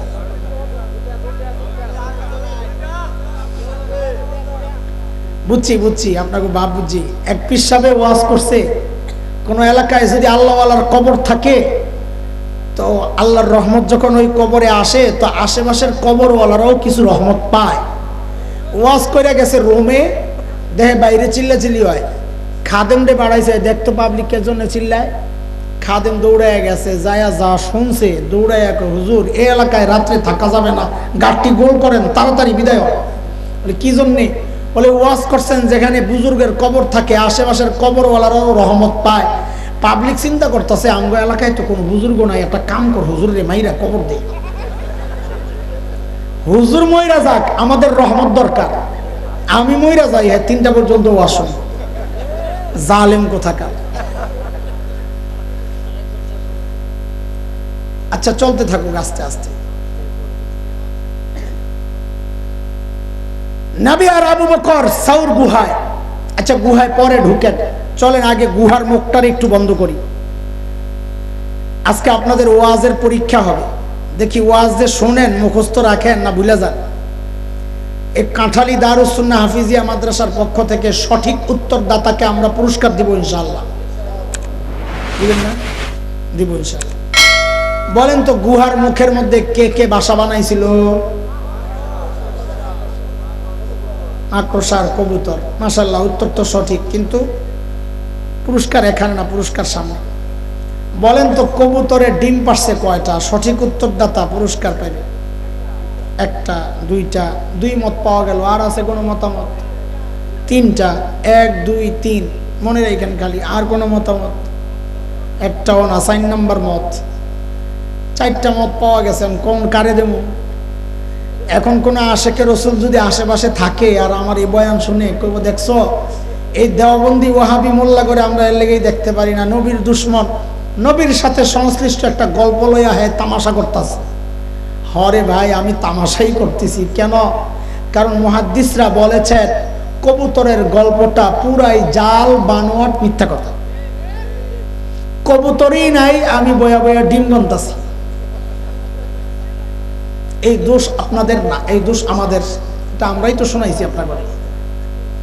হায় হায়, উড়াধুরা কথা চলতেছে, তাহাকিক নাই, কিচ্ছু নাই। হ্যাঁ, মাকড়সার জালের গল্প নিয়েও কোন মুহাদ্দিস বলেছেন এটাও মিথ্যা। তবে অনেক মুহাদ্দিস বলেছেন মিথ্যা না, তবে দুর্বল, সূত্রটা একটু দুর্বল। সেই দুর্বল বর্ণনার ভিত্তি করে আমি কিছু কথা বলবো আপনাদেরকে ইনশাআল্লাহ। বলে দুর্বল বর্ণনার উপর ভিত্তি করে কেন কথা বলবে? কারণ মুহাদ্দিসরাই বলেছেন ঘটনা বর্ণনার ক্ষেত্রে, কারো মর্যাদা বর্ণনার ক্ষেত্রে দুর্বল বর্ণনা আনা যায়, সেজন্য আমি বলতেছি, নয় বলতাম না। এইবার আমাকে একটু জবাব দেন আপনারা, গুহার ভেতরে কে? নবী আর আবু বকর। একটু বুঝা শুনা জবাব দিয়ে নে। যুবকরা চৌকান্না হইয়া শোনো, 4 কান দিয়া শোনো। আল্লাহ যদি চাইতেন গুহার মুখটাকে পাথর দিয়ে প্যাকেট করে গুহার ভেতরটাকে জান্নাতের টুকরা বানাইতে পারতেন কি পারতেন না? পারতেন। আল্লাহ তা করেছেন? করেন নাই। মাকড়সার জাল দিয়ে নিরাপত্তা দিয়েছেন। কারণ হচ্ছে মাকড়সার জাল অনেক শক্তিশালী, ওইটা ছিদ্র করে, ছিন্ন করে, ভেদ করে কাফেররা ভেতরে ঢুকতে পারবে না। এমন না দুর্বল? মাকড়সার জাল শক্তিশালী না দুর্বল? কতটা দুর্বল? মাকড়সার নামে একটা সূরা আছে কোরআনে, সূরা আনকাবুত। ওই সূরায় আল্লাহ কি বলতেছেন? আল্লাহ বলেন ওয়া ইন্না আওহানাল বুয়ুতি লাবাইতুল আনকাবুত।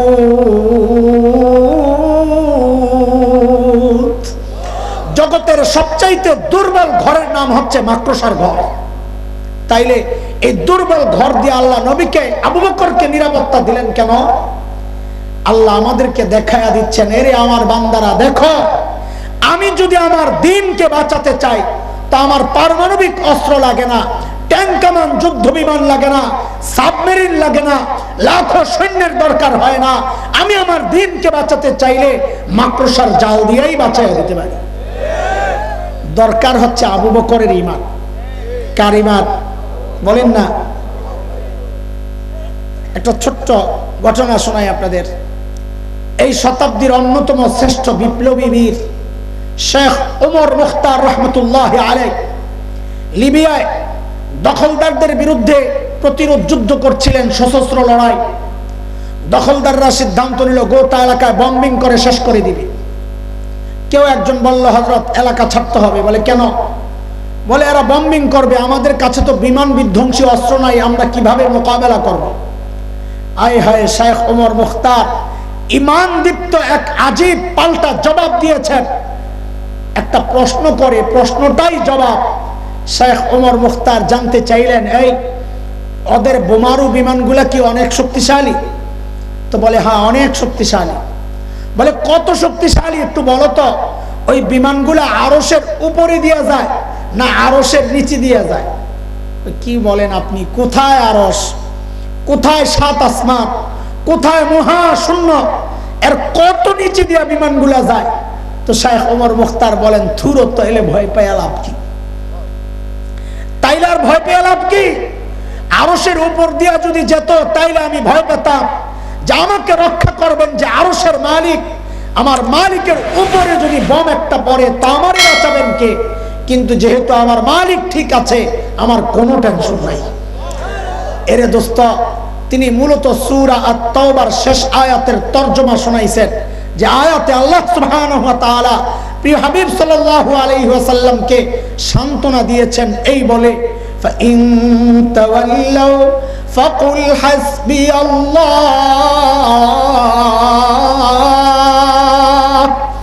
লা ইলাহা ইল্লাহু আলাইহি তাওয়াক্কালতু ওয়া হুয়া রাব্বুল আরশিল আযীম।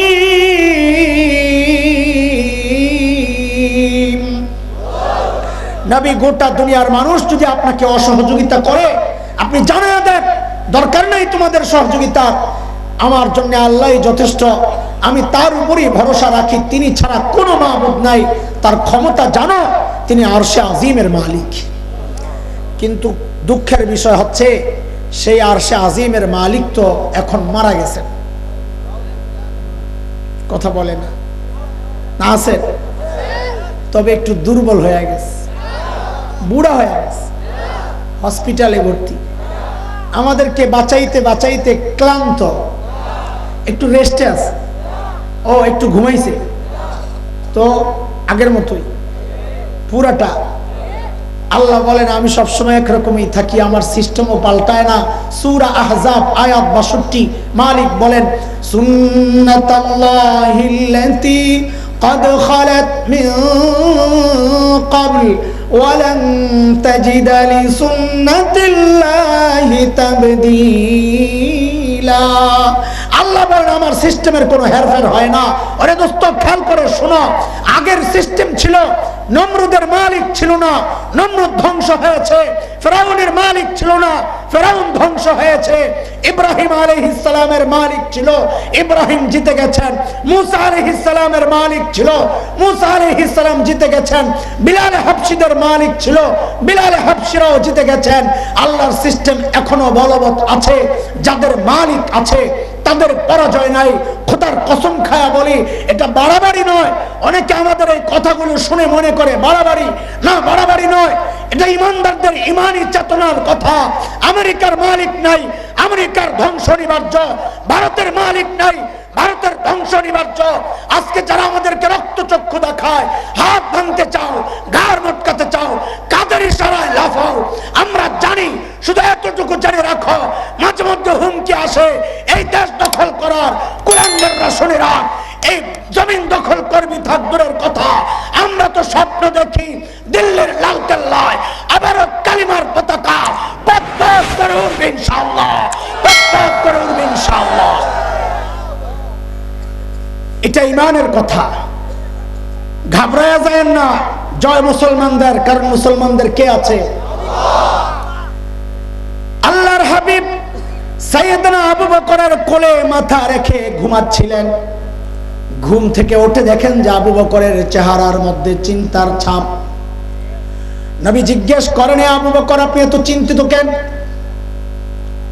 আবু বকর দেখান, ইয়া রাসূলুল্লাহ, ওই যে গুহার মুখের দিকে তাকায়া দেখেন, কাফেররা মুখের উপর ঘোরাঘুরি করতেছে। লাউ আন্না আহাদাহুম ইয়ানজুরু ইলা কদামাই, এদের যে কেউ একজন গুহার মুখের দিকে তাকানোর দরকার নাই, যদি নিজেদের পায়ের দিকেও তাকায় তাইলেও আমাদেরকে দেখে ফেলবে। আল্লাহর হাবিব সান্ত্বনা দিচ্ছেন, এই আবু বকর, হাই আপনি ভেবেছেন কি হ্যাঁ এই গুহার ভেতরে খালি আমি আর আপনি, আর আমাদের সাথে বুঝি আর কেউ নাই?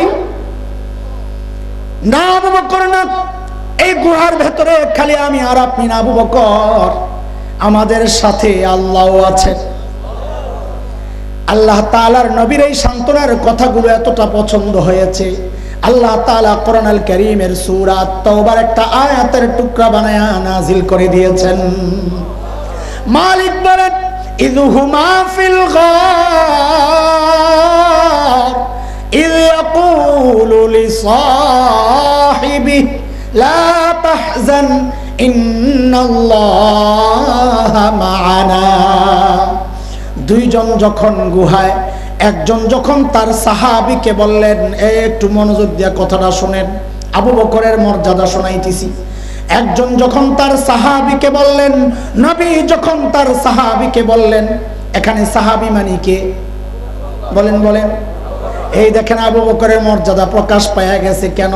কারণ আল্লাহ তাআলা কোরআন আল কারীমের মধ্যে আবু বকর যে নবীর সাহাবী, এই কথার স্বীকৃতি আল্লাহ নিজে দিয়ে দিয়েছেন। দুইজন যখন গুহায়, একজন যখন তার সাহাবীকে বললেন, মানে নবী যখন আবু বকরকে বললেন, কিন্তু ওমরের এই জায়গায় না, ওমরের ঘুমর পরে নবী বলেন, আবু বকর লা তাহজান, আপনি ঘাবড়ায়েন না, ইন্নাল্লাহা মাআনা, আবু বকর আল্লাহ আমাদের সাথে আছেন, আমিও আপনার সাথে, আল্লাহও আমাদের সাথে। হযরত ওমরের মাথায় লাগছে এটা, খাইছে রে আবু বকর, তো ধরাছোঁয়ার বাইরে গেল কেন? বলে, আমাকে নবী স্বীকৃতি কি দিয়েছেন? আমার সারা জিন্দেগীর আমলের মূল্যায়ন নবী কিভাবে করেছেন? নবী ওমর সম্পর্কে বলেছেন, লাউ কানা বাদি নবিয়্যুন লাকানা ওমর, আমার পরে যদি কেউ নবী হতো ওমর হতো।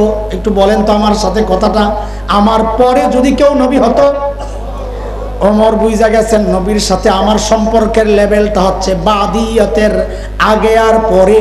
নবী বলেন, ওমর আমি আগে, আপনি বলেন বলেন আমি আগে, আপনি?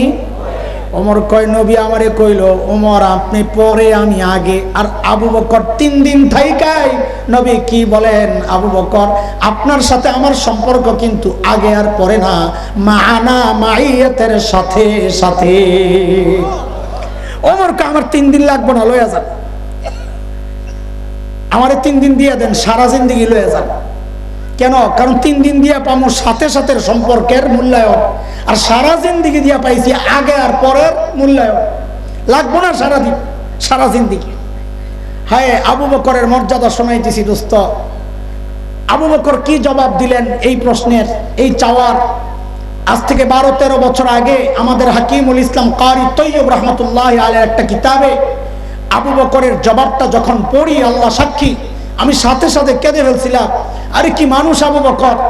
আবু বকর জবাব দেন, ওমর বলেন কি আপনি, বলেন কি, এই 3 দিন যদি আপনারে দিয়ে দেয়, ও ভাই আমার আর চালান পুঁজি থাকে কি? আমি তো জীবনে কিছু করতে পারি নাই, এই 3 দিনই তো আমার পুঁজি। আবু বকর বলে, জীবনে কিছু করতে পারে নাই, চিন্তা করা যায়। আর আমি আপনি ভাবতেছি এত কিছু করছি, আল্লাহ মনে হয় জান্নাত কয়েকটা বানায় রাখছে আমার জন্য। চলে, আবু বকরের মর্যাদা শোনাইতেছিলাম ওই জবাবটা শোনানোর জন্য। আর একটা মর্যাদার দিক শোনাইয়াই আমি ফিনিশিং এ যাব। একটু শেষের এই কথাগুলো মনোযোগ দিয়ে শোনা লাগবে। এতক্ষণ যা শুনছেন, আসলে এই মূল কথাগুলো বোঝানোর জন্যই আমাদেরকে লম্বা ভূমিকা সাজাইতে হয়। মূল কথার দিকে ধীরে ধীরে আমি অত্যন্ত দ্রুততার সাথে ঢুকতেছি, চূড়ান্ত মনোযোগ লাগবে এখন। তবুকের যুদ্ধ, আল্লাহর হাবিব সাল্লাল্লাহু আলাইহি সাল্লাম চাঁদা চেয়েছেন সাহাবায়ে কেরামের কাছে, এই কার কাছে কি আছে নিয়ে আসো। আজকে ওমর বড় খুশি। কেন? ওই সারা জিন্দেগি ওনার মাথায় খালি আবু বকর রে কেমনে হারাইব, আজকে চান্দার ব্যাপার আছে, তো আবু বকর আজকে আপনি আমার লগে পারবেন না। কেন? কারণ ওমর জানে আবু বকরের ঘরে নাই, কিচ্ছু দিবি কি। ওমর দৌড়ায় গেছেন ঘরে, যায়া ঘরে যা ছিল নামায়া 2 ভাগ করছেন। 1 ভাগ ঘরে রাইখা আসছেন, 1 ভাগ নবীর দরবারে নিয়ে আসছেন, পেশ করেছেন, ইয়া রাসূলুল্লাহ আমার চাঁদা। তো নবী জিজ্ঞেস করেন, ওমর কি নিয়ে আসছেন? বলেন তো কি জিজ্ঞেস করছেন? আবার বলেন, আবার বলেন, এটা মনে রাখেন, পরে কাজে লাগবে ইনশাআল্লাহ। হযরত ওমর বলেন, ইয়া রাসূলুল্লাহ অর্ধেক নিয়ে আসছি, অর্ধেক রেখে আসছি। এইবার আবু বকরের পালা। ওমরও অপেক্ষা করতেছেন, নবী অপেক্ষা করে, নবী অপেক্ষা করতেছেন। আহারে আমার ওমর না জানি, আমার আবু বকর না জানি কি আনে। আর আবু বকর অপেক্ষা করতেছেন। আমার ধারণা যে আবু বকর একটা ভাব নিয়ে বসে রয়েছে যে আজকে একটা স্লোগান হবে, জিতিল রে জিতিল ওমর, ওমর জিতিল রে জিতিল, ওমর জিতিল, এমন একটা ভাবসাব লইয়া ওমর বইয়া রয়েছে। সাইয়েদনা আবু বকর আসতেছেন। আহারে কি আনবে? ছোট্ট একটা পোটলা আবু বকরের হাতে। বর্ণনার আকপিস মিলাইলে বোঝা যায় ওই পোটলার ভেতরে আবু বকরের গায়ের জামা কাপড়গুলো। বলে, তাহলে পড়ছি কি? আমি আপনাদের সাথে খেয়ানত করব না। পড়ছি কি? এই বর্ণনার এই অংশগুলো দুর্বল, বর্ণনার এই অংশগুলো দুর্বল। তাও শোনাচ্ছি কেন? কারণ মর্যাদা বলার ক্ষেত্রে দুর্বল বর্ণনা আনা যায়, আগেই বলেছি, এই জন্য বলতেছি। কাজী কোনো আপত্তি তুলেন না যে দুর্বল ওয়াজ আম করে শোনাই দিয়ে গেল, আমি জানি না শুনেই বলতেছি। ঘরে একটা চাটাই ছিল চট বিছানোর জন্যে, সাইয়েদনা আবু বকর ওইটারে গায়ে লাগাইছেন। এখন ওইটা তো গায়ে এমনি ধরে রাখছে, কিন্তু নিচে দিয়া তো সতর খুলে যায়, ফাঁক হয়ে যায়। তো বর্ণনা এটাও আসছে সাইয়েদনা আবু বকর খেজুর গাছের কাঁটা দিয়া বুতাম বানাইছেন, নবীর দরবারে পেশ করেছেন, ইয়া রাসূলুল্লাহ আমার চাঁদা। আল্লাহর হাবিব জিজ্ঞেস করতেছেন, মা আবকাইতা, ও আবু বকর ঘরে কি রেখে আসছেন, ঘরে কি রেখে আসছেন? ওমর তো পুরা চিন্তায় পড়ে গেছে, কইটা কি প্রশ্ন করলো নবী, আমারে কি জিগাইলো, আবু বকর রে কি জিগাইলো? আমি তো প্রশ্নের কারণে হাইরা যাব। কেন?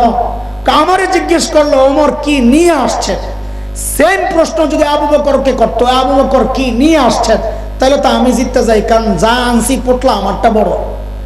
কিন্তু জিজ্ঞেস করলো আবু বকর রে, আবু বকর ঘরে কি রাইখে আসছেন, এখানে তো আমি হাইরা গেলাম। আবু বকর তো কইব কিচ্ছু রাইখে আসে নাই, আমি তো অর্ধেক রাইখেছি। দেখছেন নি কারবার?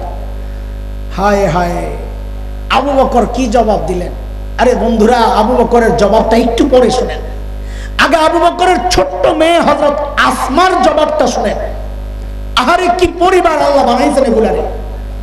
ছোট্ট আসমা, হিজরতের রাতে নবী আর আবু বকর যখন চলে গেছেন, আবু বকরের বাবা আবু কুহাফা রাদিয়াল্লাহু আনহু তখনও মুসলমান হন নাই, তিনি মক্কা বিজয়ের দিন মুসলমান হয়েছেন। আবু বকরের সাথে সম্পর্ক ছিন্ন, যেহেতু আবু বকর মুসলমান হয়ে গেছে।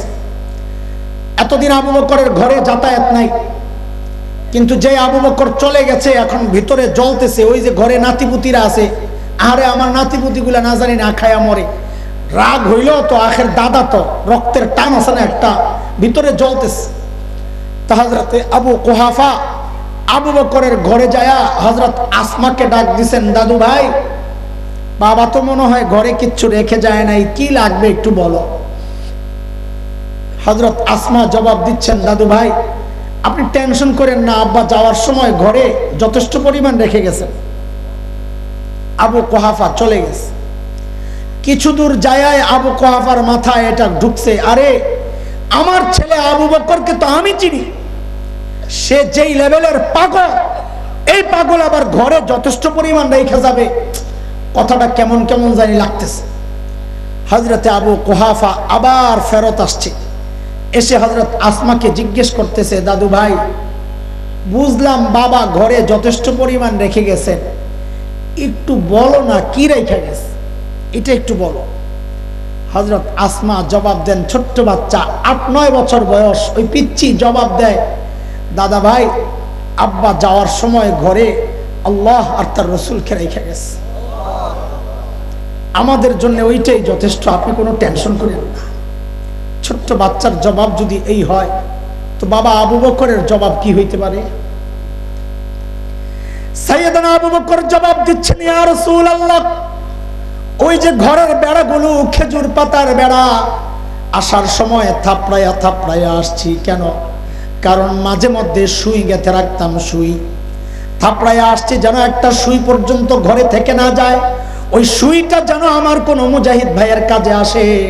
ও গো আল্লাহর হাবিব, আসার সময় একটা সুই পর্যন্ত ঘরে রেখে আসি নাই, আসার সময় কেবল আল্লাহ আর তার রসুলকে রেখে আসছি। আবু বকরের মর্যাদা শোনাইতেছি, এখনো আসে নাই বিষয়। এর মধ্যে জিবরাইল আমিন হাজির, নবীকে সালাম দিয়ে বলতেছেন, ইয়া রাসূলুল্লাহ, আল্লাহ আবু বকরকে সালাম পাঠাইছেন। ও দোস্তরা, আমি আপনি ইবাদত করি কাকে খুশি করার জন্য? বলেন না কাকে? নবী যেমন আবু বকরের বেলায় প্রশ্ন ঘুরাইয়া দিছেন, আল্লাহ আবু বকরের বেলায় প্রশ্ন ঘুরাইয়া দিছেন। জিবরাইল আমিন জানতে চাইলেন, ওগো আল্লাহর হাবিব, আল্লাহ জানতে চেয়েছেন, আল্লাহ তো আবু বকরের উপর রাজি, আল্লাহ তো আবু বকরের উপর রাজি। আল্লাহ জানতে চাইছেন আবু বকর আল্লাহর উপর রাজি কিনা, নাকি কষ্টে থাইকা কোন মান অভিমান নিয়ে ঘুরতেছে আবু বকর? একটু জিজ্ঞেস করেন। হায়, এই কথা শুই নাই আবু বকর হাউমাউ করে কান্না শুরু করছে, ইয়া রাসূলুল্লাহ, আমি আমার রবের উপর রাজি, ইয়া রাসূলুল্লাহ, আমি আমার রবের উপর রাজি, ইয়া রাসূল। এত বড় মানুষ আবু বকর ওই যে গভীর রাতে বুড়ির বাড়ির কাজ করতে গেছে, মনে আসেনি? ওমর যখন ধরছে, এই আবু বকর আপনি আসছেন কেন? তো সাইয়েদনা আবু বকর এত বড় মানুষ কি জবাব দেয় দেখেন, আখিরাতের ফিকির কিভাবে ঢুকছে মাথায়। হযরত আবু বকর জবাব দেন, ওমর হ্যাঁ ভাই, কাজগুলো আপনাদেরকে দিলেও পারতাম, কিন্তু ভাইরে আমি কি আমার আখিরাত কামাই করব না? আমার কি আখিরাত লাগবে না? আমি কি আখিরাতের সম্বল পুঁজি সমৃদ্ধ করব না? আবু বকরের আখিরাতের কামাইয়ের চিন্তা লাগছে, আর আমার আপনার কোনো খবর নাই। বন্ধুরা, আরে ওমর এত বড় মানুষ। এক হাদিসে নবী বলেছেন আমার পরে নবী হলে ওমর হতো, এটা তো একটা আছে। আর এক হাদিসে নবী বলেন ওমরু ফিল জান্নাহ, ওমর জান্নাতি। এক হাদিসে নবী বলেছেন জান্নাতে গিয়া নবী ওমরের বাড়িটা দেখছেন। দুনিয়ায় এসে নবী বলতেছেন, আরে ওমরের বাড়িটা যে কি সুন্দর, আমার মনটা চাইছিল একটু বাড়ির ভেতরে ঢুকি, না জানি ভেতরটা কত সুন্দর, কিন্তু আমি ঢুকি নাই। ওমরের যে প্রেস্টিজ, আত্মমর্যাদা বোধ, গায়রত যদি ওমর মাইন্ড করে, এই জন্য ঢুকি নাই। হযরত ওমর শিশুর মতো হাউমাউ করে কাঁদছেন আর বলেন, আবিকা হিরতু ইয়া রাসূলুল্লাহ, আপনার সাথেও আমার আত্মমর্যাদা বোধ, একটু ঢুকলেন না কেন? ওগো নবী আপনি একটু ঢুকলেন না কেন? এত বড় মানুষ ওমর, অথচ আখিরাতের ভয় কিভাবে ঢুকছে। মৃত্যুর সময় আবু লুলু মাজুসির ছেলে বিষাক্ত খঞ্জর দিয়া ফজরের নামাজের সময় যখন চালায়, হায় হযরত ওমরের রক্তাক্ত নারী বুড়ি বের হয়ে গেছে, বিষের যন্ত্রণায় হযরত ওমর বেহুশ। মসজিদে নববীর ফ্লোরে শোয়া দেওয়া হয়েছে। হযরত আব্দুল্লাহ ইবনে ওমরের কোলে মাথা, ওমর বেহুশ। একটু হুশ ফিরছে তা হযরত ওমর নামাজের খবর নিছেন প্রথমে। এই অবস্থায়ও দ্বীনের ব্যাপারে ওমর কতটা সিরিয়াস ছিলেন, এই অবস্থায়ও দেখেন এক যুবকের কাপড় টাকনুর নিচে ডাক দিছে, এই কাপড় উপরের দিকে উঠা। এরপর কি করলেন? নিজের ছেলে আব্দুল্লাহ ইবনে ওমরকে বললেন, বাবা আমার মাথাটাকে নিয়ে একটু ফ্লোরে রাখো, নিচে রাখো। মসজিদে নববীর ফ্লোরটা কি ছিল? পাকা, টাইলস করা, মোজাইক করা। কি ছিল তখন? কাঁচা মাটি, কাঁচা। হ্যাঁ, জান্নাতের সুসংবাদ পাওয়া ওমর, প্রায় অর্ধজাহান শাসন করা ওমর। হ্যাঁ, হযরত ওমর মাথাটাকে জমিনের উপর রাইখা গালগুলারে মাটির সাথে ঘষেন আর কান্দেন, ঘষেন আর কান্দেন, আর বলতেছিলেন, ওয়াইলুন লাকা ইয়া ওমর ইন লাম ইয়াগফির লাকা রাব্বুক। ওমর, তোমার রব যদি তোমারে ক্ষমা না করে, ওমর তোমার জন্য ভয়ঙ্কর বিপদ কিন্তু অপেক্ষা করতেছে। হাই, আখিরাতের ভয় কিভাবে ঢুকছে। সাইয়েদনা আবু বকর এত বড় মানুষ, শুনালাম মর্যাদা, হাদিসের কথা, জান্নাতের 8টা দরজা থেকে ডাক আসবে, ও আবু বকর আপনি আমারে দিয়া ঢুকেন না, আসেন না। এত বড় মানুষ আবু বকর, অথচ নির্জনে দূরে চলে যেতেন, একা একা যায়া চিৎকার করে করে কাঁদতেন আর বলতেন, ইয়াবনা আবি কুহাফা, এই আবু কুহাফার বেটা, তুই মানুষ কেন হইলি রে? আরে তুই মানুষ কেন হইলি? এখন আল্লাহর আদালতে তুই কেমনে দাঁড়াবি, কেমনে হিসাব দিবি? সাইয়েদনা আবু বকর গাছের কাছে যায়া যায়া চিৎকার করে করে কাঁদতেন আর বলতেন, ইয়া লাইতানি কুনতু ওয়ারাকা মিনাস সাজারা তুদাত আতুকাল। হায়, আমি মানুষ না হয়ে যদি গাছের লতাপাতা হইতাম, তো আমার জীবজন্তু চাবায়া চাবায়া খায়া নিঃশেষ করে দিত, আমার আর মালিকের সামনে দাঁড়ায় হিসাব দেওয়া লাগতো না। এখন আমি কেমনি হিসাব দিব, কেমনি হিসাব দিব? আবু বকর কান্দে। এমন চিন্তা আখিরাতের তো করা দরকার ছিল আমার মতো জালিমের। অথচ আমাদের চেহারাগুলোর দিকে তাকাইলে মনে হয় না আমাদের কারো মৃত্যুর ভয় আছে, কারো কবরের ভয় আছে। কেন রে ভাই? কে আমাদেরকে গ্যারান্টি দিল যে আমাদের মৃত্যু যন্ত্রণা হবে না? আর আবু বকর তো গ্যারান্টি পাওয়া মানুষ, ওমর তো গ্যারান্টি পাওয়া মানুষ। আমাকে তোমাকে কে গ্যারান্টি দিল যে আমাদের কবরের আযাব হবে না? ওমর তো গ্যারান্টি পাওয়া মানুষ, ওমরু ফিল জান্নাহ, ওমর জান্নাতি। আবু বকর তো গ্যারান্টি পাওয়া মানুষ, আবু বকর জান্নাতি। আমাকে আপনাকে কে গ্যারান্টি দিল যে আমাদের হাসরের পেরেশানি হবে না, আমরা জান্নাত পেয়ে যাব? কে গ্যারান্টি দিছে বলেন? কেন এমন নিশ্চিন্ত হয়ে গেলাম? কেন এমন উদাসীন হয়ে গেলাম? কেন নিজেদের এই কলিজার টুকরা বাচ্চাদের প্রতি আমাদের কোনো দায়িত্বশীলতা নাই? কেন উদাস?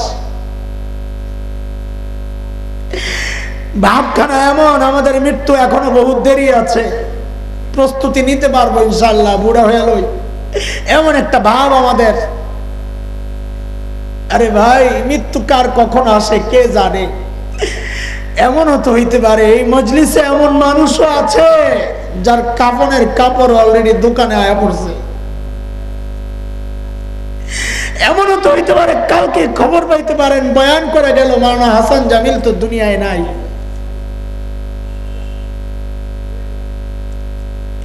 এরে যুবক ভাই আমার, কলিজার টুকরা সন্তানেরা, দাঁড়ায় দাঁড়ায় শুনতেছো, বসছো, যাই অবস্থায় আছো, শোনো, তোমার এই দামি হায়াত আর জীবনের একটা টাইম ফেসবুকে দাও, ইউটিউবে দাও, খেলোয়াড়ে দাও, গায়ককে দাও, নায়ককে দাও, হ্যাঁ অভিনেতাদেরকে দাও, বন্ধুরে দাও, শ্বশুরে দাও, স্বামীকে দাও, স্ত্রীকে দাও, সন্তানকে দাও, বাবা মাকে দাও, আড্ডায় কাটাও, ব্যবসাকে দাও, কৃষি কাজে দাও, চাকরি দাও, সবাই তোমার হায়াতের টাইম পায়। পায় না কেবল মালিক, পায় না কেবল মালিক। অথচ জালিম আমি আর তুমি ছাড়া মালিককে দুনিয়ার সবাই টাইম দেয়। ওই গাছের দিকে তাকায়া দেখো, কি মনে হয় গাছটা এমনি দাঁড়ায় আছে? না না, গাছটা দাঁড়ায়া দাঁড়ায়া মালিকের তাসবিহ পড়ে। আমার আর তোমার হাতে টাইম নাই। যে কুত্তাটারে তাড়ায়া দাও নিকৃষ্ট প্রাণী মনে করে, আর ওই কুকুরটাও রুকুর হালতে মালিকের তাসবিহ পড়ে। আমাদের হাতে টাইম নাই। যে সাপ বিচ্ছুগুলোকে মেরে ফেলো, পায়ে দলো, ওই পোকামাকড় গুলাও তো সাজদার হালতে মালিকের তাসবিহ পড়ে। আমার আর তোমার হাতে টাইম নাই।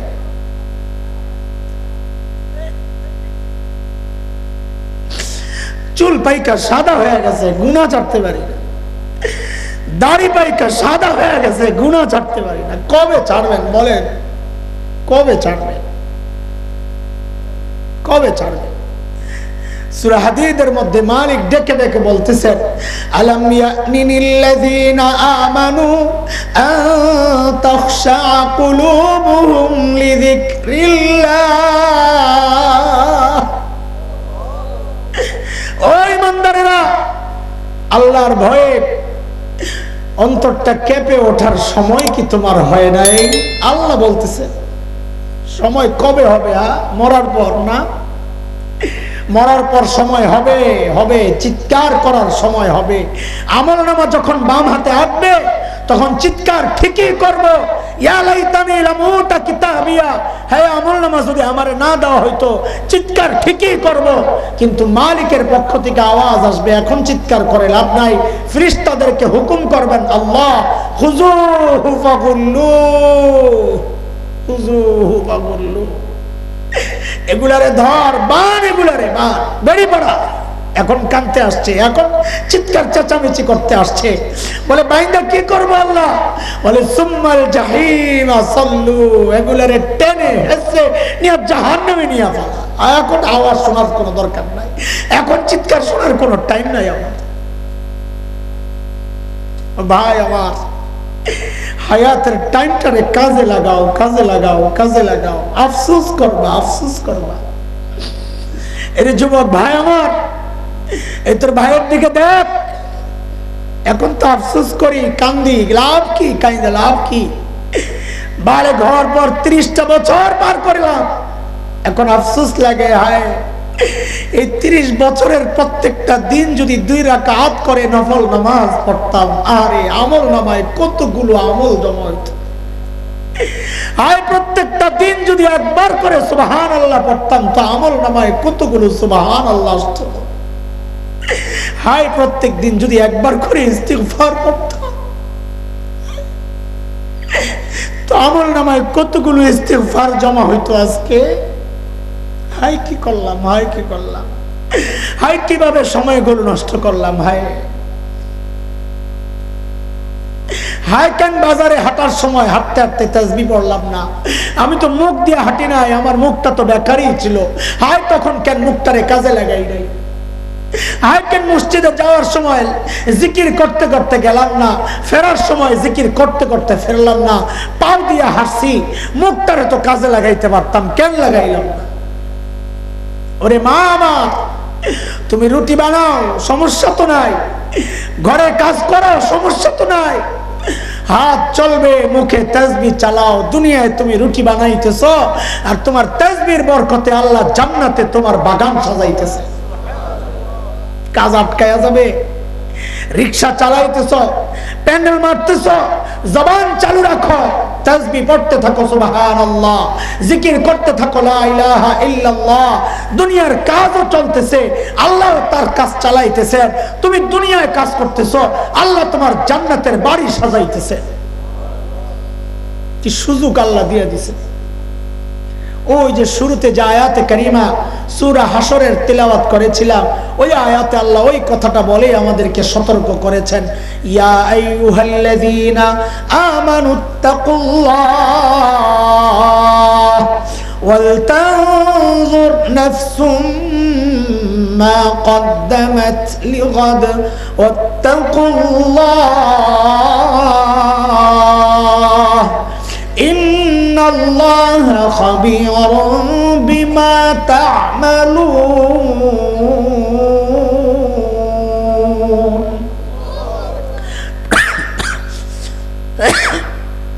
প্রত্যেকটা মানুষের উচিত তার আখিরাত নিয়ে চিন্তা করা যে হায় আমি আমার মালিকের সামনে কি পেশ করব, আমার পুঁজি কি, কামাই কি, সম্বল কি।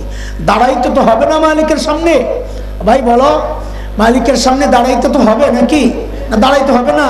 ইয়াউমা ইয়াকুমুন নাসু লিরাব্বিল আলামিন, প্রত্যেকটা মানুষকে মালিকের সামনে একদিন দাঁড়াইতে হবে। দাঁড়ায় তুমি কি আমল পেশ করবা এখন থেকেই চিন্তা করতে থাকো, সময় নষ্ট করো না ভাই, সময়কে কাজে লাগাও, দামি এই হায়াতকে কাজে লাগাও। ইনশাআল্লাহ ইনশাআল্লাহ সাহাবায়ে কেরামের নমুনায় জীবনকে সাজাও, তো সাহাবীদের সাথে আল্লাহ জান্নাতে পৌঁছায়া দিবেন ইনশাআল্লাহ।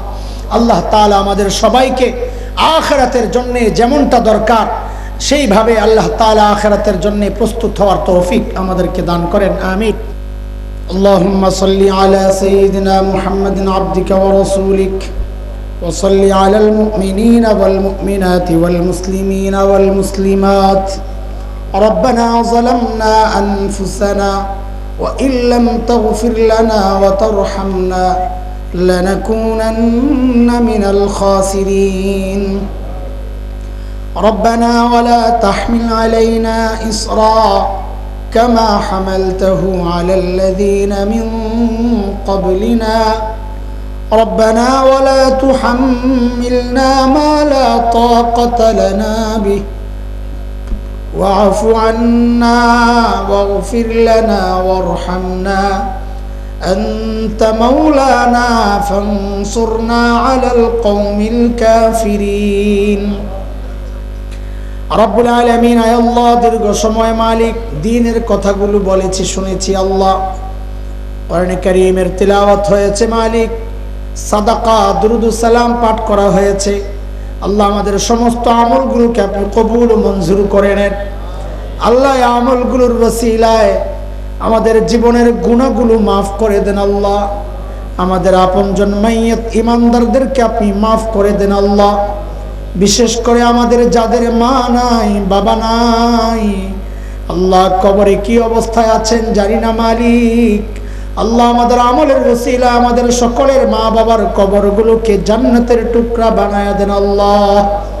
আল্লাহ, যারা বেঁচে আছেন তাদেরকে সুস্থ সুন্দর নেক হায়াত ঈমানি জিন্দেগি দান করেন আল্লাহ। আমাদের বাচ্চাদেরকে সুস্বাস্থ্য দান করেন আল্লাহ, সব রকমের রোগ বালা থেকে হেফাজত করেন মাওলায়ে কারীম। আয় আল্লাহ, সব রকমের চারিত্রিক সমস্যা থেকে আমাদের বাচ্চাদেরকে হেফাজত করেন আল্লাহ, দাজ্জালি ফিতনা থেকে হেফাজত করেন আল্লাহ মাওলায়ে কারীম। আয় আল্লাহ, তাদেরকে আল্লাহ ওয়ালা মুত্তাকি পরহেজগার বানায়া দেন আল্লাহ।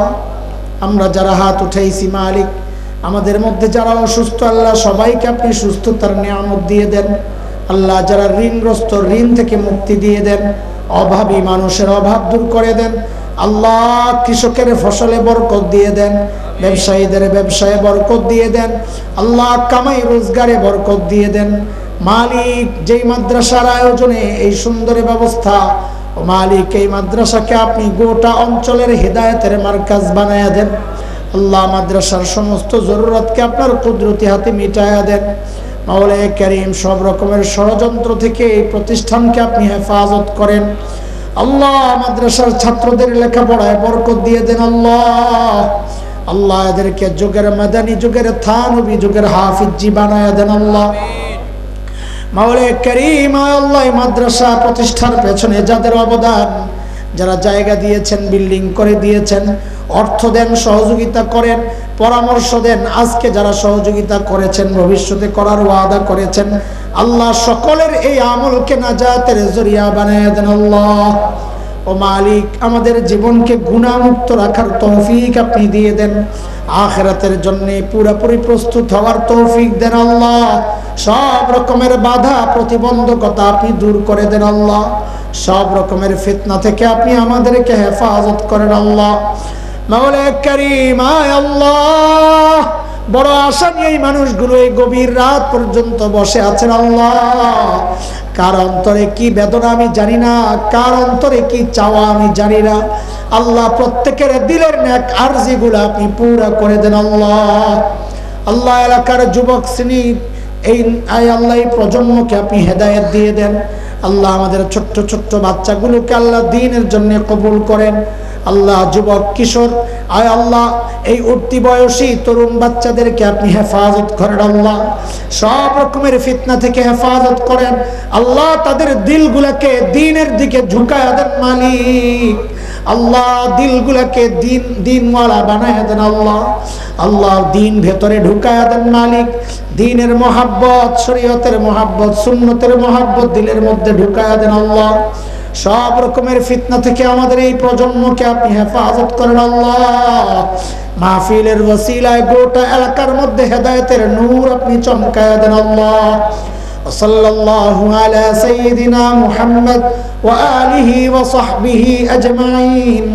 সুবহানা রাব্বিকা রাব্বিল ইজ্জাতি আম্মা ইয়াসিফুন ওয়া সালামুন আলাল মুরসালিন ওয়ালহামদুলিল্লাহি রাব্বিল আলামিন।